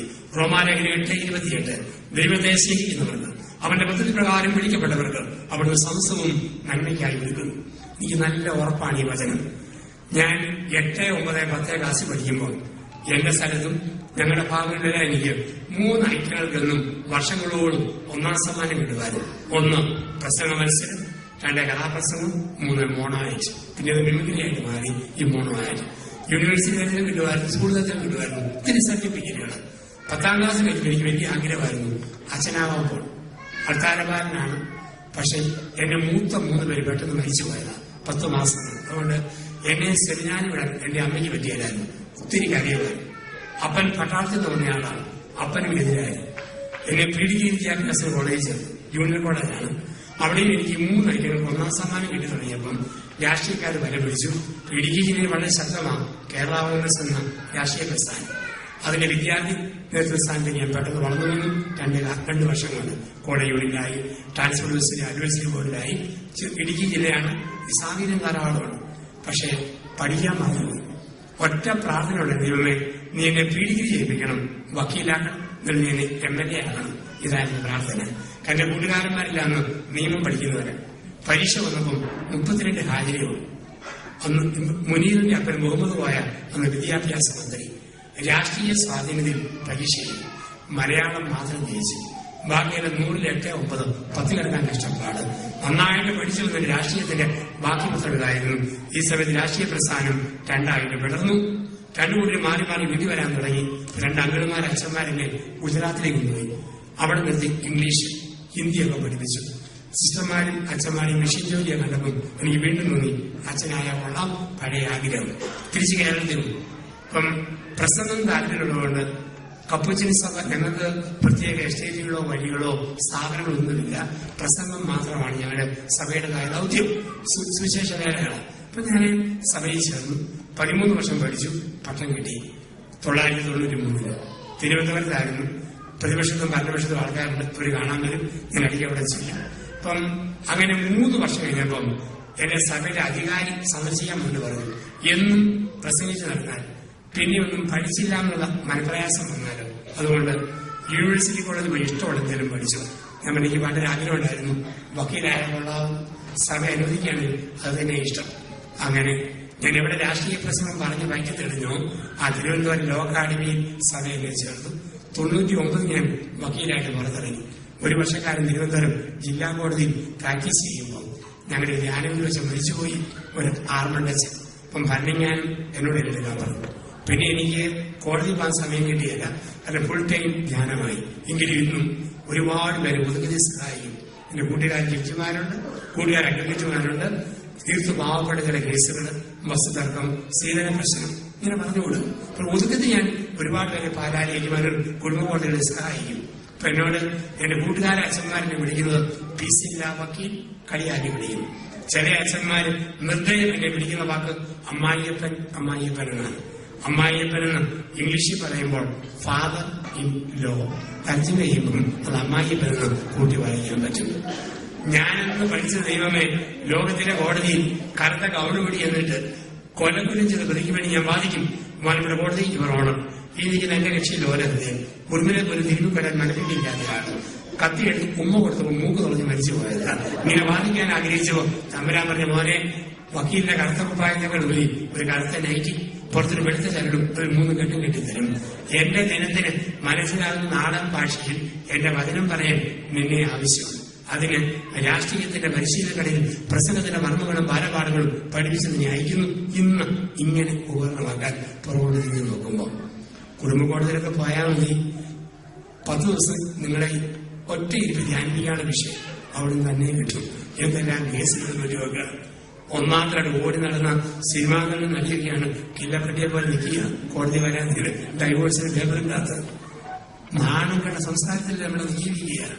എന്തെല്ലാം ഈയിടെ ഒരു കേസ് ഞാൻ തീർന്നു കോടതിക്ക് പുറത്ത് 350 പവൻ 35 ലക്ഷം രൂപ 7-ാം ദിവസം മാറേണ്ടി വന്നു. കത്തോലിക്ക സഭയിലെ വിവാഹം 7-ാം ദിവസം മാറേണ്ടി വന്നു. കഴിവിനൊരു കുഴപ്പം, ഇവന്റെ ദേഹത്ത് ഭാര്യയെ ഉച്ച മുതൽ താഴി വരെ തൊടം. വേറെ എവിടെ തൊട്ടാലും ഇവന്റെ ശരീരം ഫ്രീസറിലെ വെള്ളം പോലെ തണുത്തു പോകും. ചേട്ടാന്ന് തോണ്ടി വിളിക്കണമെങ്കിൽ സ്പൂൺ കൊണ്ടും പുറകൊണ്ടും വീട്ടിൽ വിളിക്കണം, വെള്ളോട് തൊടാൻ പറ്റിയല്ല. 10 ദിവസം എന്ന് പറഞ്ഞ കേസ് തീർന്നു. അവസാനം 50,000 രൂപയുടെ ഗോദ്രജിന് ഒരു അലമാരി. അവൻ പറയുന്നു അലമാരി നിന്റെ ഓർമ്മയ്ക്കായിട്ട് ഇവിടെ വെച്ചിട്ടുണ്ട്. അവള് പറയുന്നു ഒരു കൊടക്കമ്പി പോലും ഞാൻ ഇവിടെ വെക്കുന്ന പ്രശ്നമില്ല. അവസാനം പറഞ്ഞ അലമാരി അവനും വേണ്ട അവക്കും വേണ്ട വെച്ചു. ഞാൻ തിരിച്ച് പള്ളിങ്ങാനത്തേക്ക് പോകുന്നു. ഒരാഴ്ച കഴിഞ്ഞു. രാവിലെ കുമാർ കഴിഞ്ഞ് കാപ്പൂരിയും കഴിഞ്ഞു. ഞാൻ ചാരികസേനയെ കാര്യം കിട്ടിയിരുന്നു. രാവിലെ പത്രം വായിക്കുക. ഒരു ശബ്ദം നോക്കുമ്പോൾ എന്റെ മുറിയുടെ വാതിക്കൽ ഒരു ചെറിയ പെട്ടിലോറി, ഗോതത്തിന്റെ അലമാരി, പെണ്ണിന്റെ അപ്പൻ, 2 ചുമട്ടുകാരൻ എല്ലാം കൂടെ വന്നിരിക്കുന്നു. പക്ഷെ തന്നെ അച്ഛൻ 10 വയസ്സ് പോലും പ്രതിഫലം മേടിക്കാതെ ഞങ്ങളുടെ കേസ് തീർന്നു തന്നതല്ലേ. അലമാരി അവനും വേണ്ട അവർക്കും വേണ്ട, അച്ഛനിരിക്കണമെന്ന് പറഞ്ഞ് അത് പറഞ്ഞ് ഞാൻ കരുതിച്ചു. എന്റെ കൂടെയുള്ള അച്ഛന്മാര് കുർബാനക്കുപ്പാൻ തോന്നുന്ന അലമാരി അച്ഛനായി എനിക്ക് ഡൈവോഴ്സിന് കിട്ടിയ ആദ്യത്തെ ബെസ്റ്റ്. 100 സംഭവങ്ങൾ കുടുംബത്തിൽ എടുത്തു പറയാൻ പറ്റും. ഞാൻ പറഞ്ഞു വരിക, ദൈവത്തിന്റെ പരിപാലന എന്നതിന്റെയും ഒരു പദ്ധതി ഒന്ന് ഓർക്കുക. ചില കാര്യങ്ങൾ ഓർക്കുക. തമ്പുരാൻ എന്നൊരു പദ്ധതിയുണ്ട്, അത് ഒരിക്കലും നമ്മൾ മറക്കരുത്. ഇംഗ്ലണ്ടിൽ പ്രശസ്തമായ ഒരു കച്ചവട സിംഗലുണ്ട്, ഫോർ യു എന്നാണ്, നിനക്ക് വേണ്ടി, ഫോർ യു. ആരംഭിച്ചതാരാ? ഇംഗ്ലണ്ടിലെ ഒരു പള്ളിയിൽ, ബ്രോംലി ടൗണിലെ ഒരു പള്ളിയിൽ ഒരു കപ്പ്യാരുണ്ടായിരുന്നു. ആ കപ്പ്യാർക്ക് ഇംഗ്ലീഷ് എഴുതാനും വായിക്കാൻ അറിയത്തില്ല. പക്ഷെ കേട്ടാ പറയാൻ പറ്റും, എഴുതാനും വായിക്കാൻ അറിയത്തില്ല. 20 വർഷക്കാലം അവിടെ ജോലി ചെയ്തു. ഭാര്യയുടെ കുഞ്ഞുണ്ട്. ആ ചുറ്റുപാട് താമസിച്ചു. അതിനപ്പുറത്തെ ലോകമില്ല. പള്ളി പോകുമ്പോൾ കിടക്കും, തോട്ടത്തിലില്ലാത്തും പള്ളിവിട്ട് തിരിക്കും. ഇതാണ് ജീവിതം. ഇപ്പോൾ അയർലൻഡുകാരന്റെ അച്ഛൻ അവിടെ വികാരിയായിട്ട് വന്നു. വികാരി വന്നപ്പോൾ ഈ അച്ഛന് നല്ല ഇംഗ്ലീഷ് വേണം. കപ്പ്യാർ ഒരു കാര്യം എഴുതാൻ പറഞ്ഞപ്പം എഴുതാനും വായിക്കാനും അറിയത്തില്ല. അച്ഛൻ ഇഷ്ടപ്പെട്ടില്ല. പാരിഷ് കമ്മിറ്റി കൂടി ഇയാളെ ഡിസ്കസ് ചെയ്തു. ആനുകൂല്യം കൊടുത്തുകൊണ്ട് പിരിച്ചു. ഇയാൾക്ക് സങ്കടമായി. പള്ളിയല്ലാതെ ലോകമില്ല, ഒന്നും അറിയത്തില്ല. മറ്റത്തെ ബെഞ്ചിലിരുന്നു. രാവിലെ വരും, വൈകിട്ട് പോകും, രണ്ടും കൂടെ നടക്കും. ഒരു ദിവസം ഓർത്തു ഒരു സിഗരറ്റ് വലിക്കാം. അന്വേഷിച്ചപ്പം ആ 1 കിലോമീറ്റർ ചുറ്റുള്ള ഒരിടത്തും സിഗരറ്റിന്റെ കടയില്ല, ഒരു കാപ്പ് കുടിക്കാൻ കടയില്ല. ഇയാള് സാവധാനം ഒരു ചെറിയ ഷെഡ് വാടകയ്ക്ക് എടുത്തിട്ട് സിഗരറ്റ്, ചവയ്ക്കാനുള്ള പൊടികള്, കോഫി, ചായ ഇതിന് ഷോപ്പ് ആരംഭിച്ചു. 6 മാസം കൊണ്ട് ഒത്തിരി അത് വളർന്നു. ആൾക്കാർ ഇടിച്ചുകൂടാൻ തുടങ്ങി. ടൗൺ അപ്പുറത്തൊന്നും ആരംഭിച്ചു. 5 വർഷം കൊണ്ട് 51 ഷോപ്പുകൾ ലണ്ടൻ നഗരത്തിന്റെ വിവിധ ഭാഗങ്ങളിൽ ഈ മനുഷ്യൻ സ്ഥാപിച്ചു, ഫോർ യു എന്ന പേരില്. അവസാനം ബ്രോംലിയിലെ മുനിസിപ്പൽ കോർപ്പറേഷൻ തീരുമാനിച്ചു ഈ മനുഷ്യന് അവാർഡ് കൊടുക്കണം. 10,000 പൗണ്ട് കൊടുക്കുന്ന ഒരു കർമ്മം അഭിനന്ദിച്ചു. 10,000 പൗണ്ട് കൊടുത്തു. പേരിൽ ഒപ്പിടാൻ പറഞ്ഞത് ഇയാൾ പറഞ്ഞു എഴുതാനറിയത്തില്ല, മഷി മുക്കിയിട്ട് വിരൽ കൊണ്ട് ഒപ്പിടാം. പല അത്ഭുതത്തോടെ 10,000 പൗണ്ട് കൊടുത്ത് പറയുക. എഴുത്തും വായനയറിയില്ലാത്ത ഈ മനുഷ്യൻ 51 കടകൾ ഇതുപോലെ സ്ഥാപിച്ചെങ്കിൽ എഴുത്തും വായന അറിയാമെങ്കിൽ ആരായി തീർന്നതിന് അയാൾ പറഞ്ഞു ലണ്ടൻ പള്ളിയിലെ കപ്പ്യാരായിട്ടിരുന്നതിന്. ചില തകർച്ചകളും നൊമ്പരങ്ങളും വേദനകളും വരുമ്പോൾ നമുക്ക് മനസ്സിലാകില്ല. അപ്പൊ ദൈവത്തിന്റെ ഒരു പദ്ധതിയുണ്ട്. ചില കാര്യങ്ങൾ അത് നമ്മൾ തീരുമാനിച്ചേ പറ്റും, ഉറപ്പിച്ചേ പറ്റും. തമ്പുരാന്റെ സ്നേഹം അത് പദ്ധതിയുടെ സ്നേഹമാണ്. 4 ഒരു പരിപാലനയുണ്ട്. ഒരു പാറ പ്രകൃതിയെ പരിപാലിക്കുന്ന പോലെ ദൈവം നമ്മളെ പരിപാലിച്ചുകൊണ്ടിരിക്കും. എന്താണ് പരിപാലന? നിയമാവർത്തന പുസ്തകം 32-ാം അധ്യായം 10 മുതൽ ഉള്ള വാക്യങ്ങൾ. തള്ളക്കഴുകൻ അതിന് കുഞ്ഞിനെ പറക്കാൻ പഠിപ്പിക്കുന്ന പോലെ ഞാൻ നിന്നെ പരിപാലിക്കും. എങ്ങനെയാ തള്ളക്കഴുകൻ പറക്കാൻ പഠിപ്പിക്കുക? ചുണ്ടിൽ കുത്തിയെടുത്ത് ഒറ്റയേർ തലയും കുത്തി വീഴുമ്പോൾ ചിറക് വിരിച്ച് ചെറിയ കുഞ്ഞിനെ താങ്ങും. ഇങ്ങനെയാണ് പരിപാലിക്കുക. ഇതുപോലെ ദൈവം നമുക്ക് അപ്സ് ആൻഡ് ഡൗൺസ്, കണ്ണുനീര് പുഞ്ചിരി, വിജയം തോൽവി, സങ്കടം സന്തോഷം, ഉയർച്ച താഴ്ച ഇതൊക്കെ തരുമ്പോൾ അതിനിടയിലൂടെ ദൈവം നമ്മളെ പരിപാലിക്കും. ദൈവത്തിന്റെ സ്നേഹത്തിന് ഒരു വലിയ പരിപാലനയുണ്ട്. അതിൽ നമ്മൾ പൂർണ്ണമായി വിശ്വസിക്കുക. ദൈവം നമ്മളെ പരിപാലിക്കുന്ന സ്നേഹമാണ് ദൈവത്തിന്റെ സ്നേഹം എന്നൊക്കെ പറയുക. ഞാൻ 4 മാസം ദുബായ് YMCA-കാരുടെ ക്ലാസ് എടുക്കാൻ വേണ്ടി വിളിച്ചു. അപ്പൊ അവിടെ YMCA-യുടെ 4 ദിവസത്തെ പ്രോഗ്രാമാണ്. അപ്പൊ പ്രോഗ്രാമിൽ ഇങ്ങനെ പങ്കെടുക്കുമ്പോൾ ഒരു മനുഷ്യനെ കണ്ടു. ഷാർജയിൽ ജോലി ചെയ്യുന്ന ഒരാള്, ഹരിപ്പാട് അടുത്തുള്ള ഓച്ചറ സ്വദേശിയാണ്. വർഗീസ് പാപ്പച്ചൻ എന്നാണ് ആ മനുഷ്യന്റെ പേര്. ഷാർജയിൽ നല്ല കമ്പനി ജോലിയുണ്ടായിരുന്നു. ഭാര്യ, മോൻ, വീട്ടിൽ പ്രായമായ അപ്പൻ, അമ്മ, മരുന്നിന് കാശ് കൊടുക്കണം. കുടുംബത്തെ ഭംഗിയായി നോക്കിയപ്പോഴാണ് റിസപ്ഷന്റെ സമയത്ത് കടയൊക്കെ അടച്ചുപോയി. അദ്ദേഹത്തിന് ജോലി സ്ഥാപനം അങ്ങ് കൂട്ടിപ്പോയി. 3 മാസം സ്റ്റേ ബാങ്കിനുള്ള അനുവാദം കൊടുത്തിട്ട് പിരിച്ചുവിട്ടു. പല്ലോട് കടം മേടിച്ച് അപ്പനും ഈ മരുന്നിന് കാശ് കൊടുത്തു. ഭാര്യയും കഴിഞ്ഞ് നാട്ടിലെത്തിച്ചു. ഇവന്റെ ഫോൺ നമ്പർ കാണുമ്പോൾ ആൾക്കാർ ഫോൺ എടുക്കുകയല്ല. കാരണം പൈസ ചോദിക്കാനാണെന്ന് ആൾക്കാർക്കറിയാം. പള്ളിയും പ്രാർത്ഥനയും ഒക്കെ ആയിട്ട് ബൈബിൾ അടി മനുഷ്യനിക്കും. ഒരു ദിവസം ഇവന്റെ അമ്മയുടെ അനിയത്തിയുടെ മോൾ അവിടെ ലാബ് നേഴ്സ്. അപ്പൊ അവള് പറഞ്ഞു, ചേട്ടൻ പോയി KFC മേടിച്ചു തരാൻ പറഞ്ഞു. ഒരു പാഴ്സൽ ഇവക്കും കൂടുതൽ, ഒന്നും ഇവനും വേണ്ടി. KFC-യുടെ വാതിൽ ചെന്നിരിക്കുമ്പോൾ 20ഓളം പേര് ഇങ്ങനെയുണ്ട്. ഏറ്റവും മുമ്പിൽ നിൽക്കുന്ന ഒരു മുഴുത്ത അറബി KFC മേടിച്ച് വിറം കൊടുത്തു. അതിന് ബാക്കി പോക്കറ്റിലിട്ടപ്പോൾ ചില്ലറ പൈസ ഒരു തൊട്ട് ഉരുണ്ടുരുണ്ട് പറയുന്നു. ഏറ്റവും കുറഞ്ഞിരിക്കുന്ന വർഗീസ് പാപ്പച്ചന്റെ ഇടതുകാരന്റെ പാദത്തെ വന്ന് ഈ വിറം മുട്ടി നിന്നു. വർഗീസ് പാപ്പച്ചൻ ആ നാണയത്തോട് എടുത്തുകൊണ്ടിരുന്നു. അറബിക്ക് കൊടുത്തു. അറബി താങ്ക്സ് പറഞ്ഞിട്ട് നാണയത്തോട് സ്വന്തം പോക്കറ്റിലിട്ടു. അയാൾ പുറത്തേക്ക് 20 മിനിറ്റ് കഴിഞ്ഞ് പാപ്പച്ചന്റെ പാഴ്സൽ കഴിഞ്ഞു. ഇപ്പം പാഴ്സലോട് ഇറങ്ങി വരുമ്പോൾ അറബി തുറന്ന ജീപ്പിൽ ഡ്രൈവിംഗ് സീറ്റിൽ ഇവനെ നോക്കിയിരിപ്പുണ്ട്. അടുത്ത് വിളിച്ചു, നീ ആരാ? അപ്പനുണ്ടോ, അമ്മയുണ്ടോ, ഭാര്യയുണ്ടോ, കുഞ്ഞുങ്ങളുണ്ടോ, ജോലിയുണ്ടോ?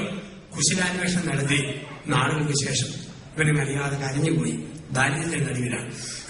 അയാൾ പറഞ്ഞു, നീ കരയണ്ട, ഇതിന്റെ ഫോൺ നമ്പരാണ്, അത്യാവശ്യം വരുമ്പോൾ നീ എന്നെ വിളിച്ചാൽ മതി.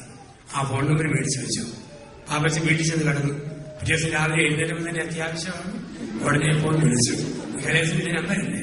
ചിലപ്പോഴാണ് ഈ ഫോൺ ചെയ്യുന്നത് ഷാർജ പോലീസിന്റെ ഹെഡ്ക്വാർട്ടേഴ്സിൽ വരാൻ പറഞ്ഞു. പേടി ചമച്ചെന്നു. അപ്പോൾ അറിയുക, തലേ ദിവസം ഇവൻ നാണയത്തോട് എടുത്തു കൊടുത്തത് ഷാർജ പോലീസിലെ DGP-യുടെ പ്രൈവറ്റ് സെക്രട്ടറിക്കാണ്.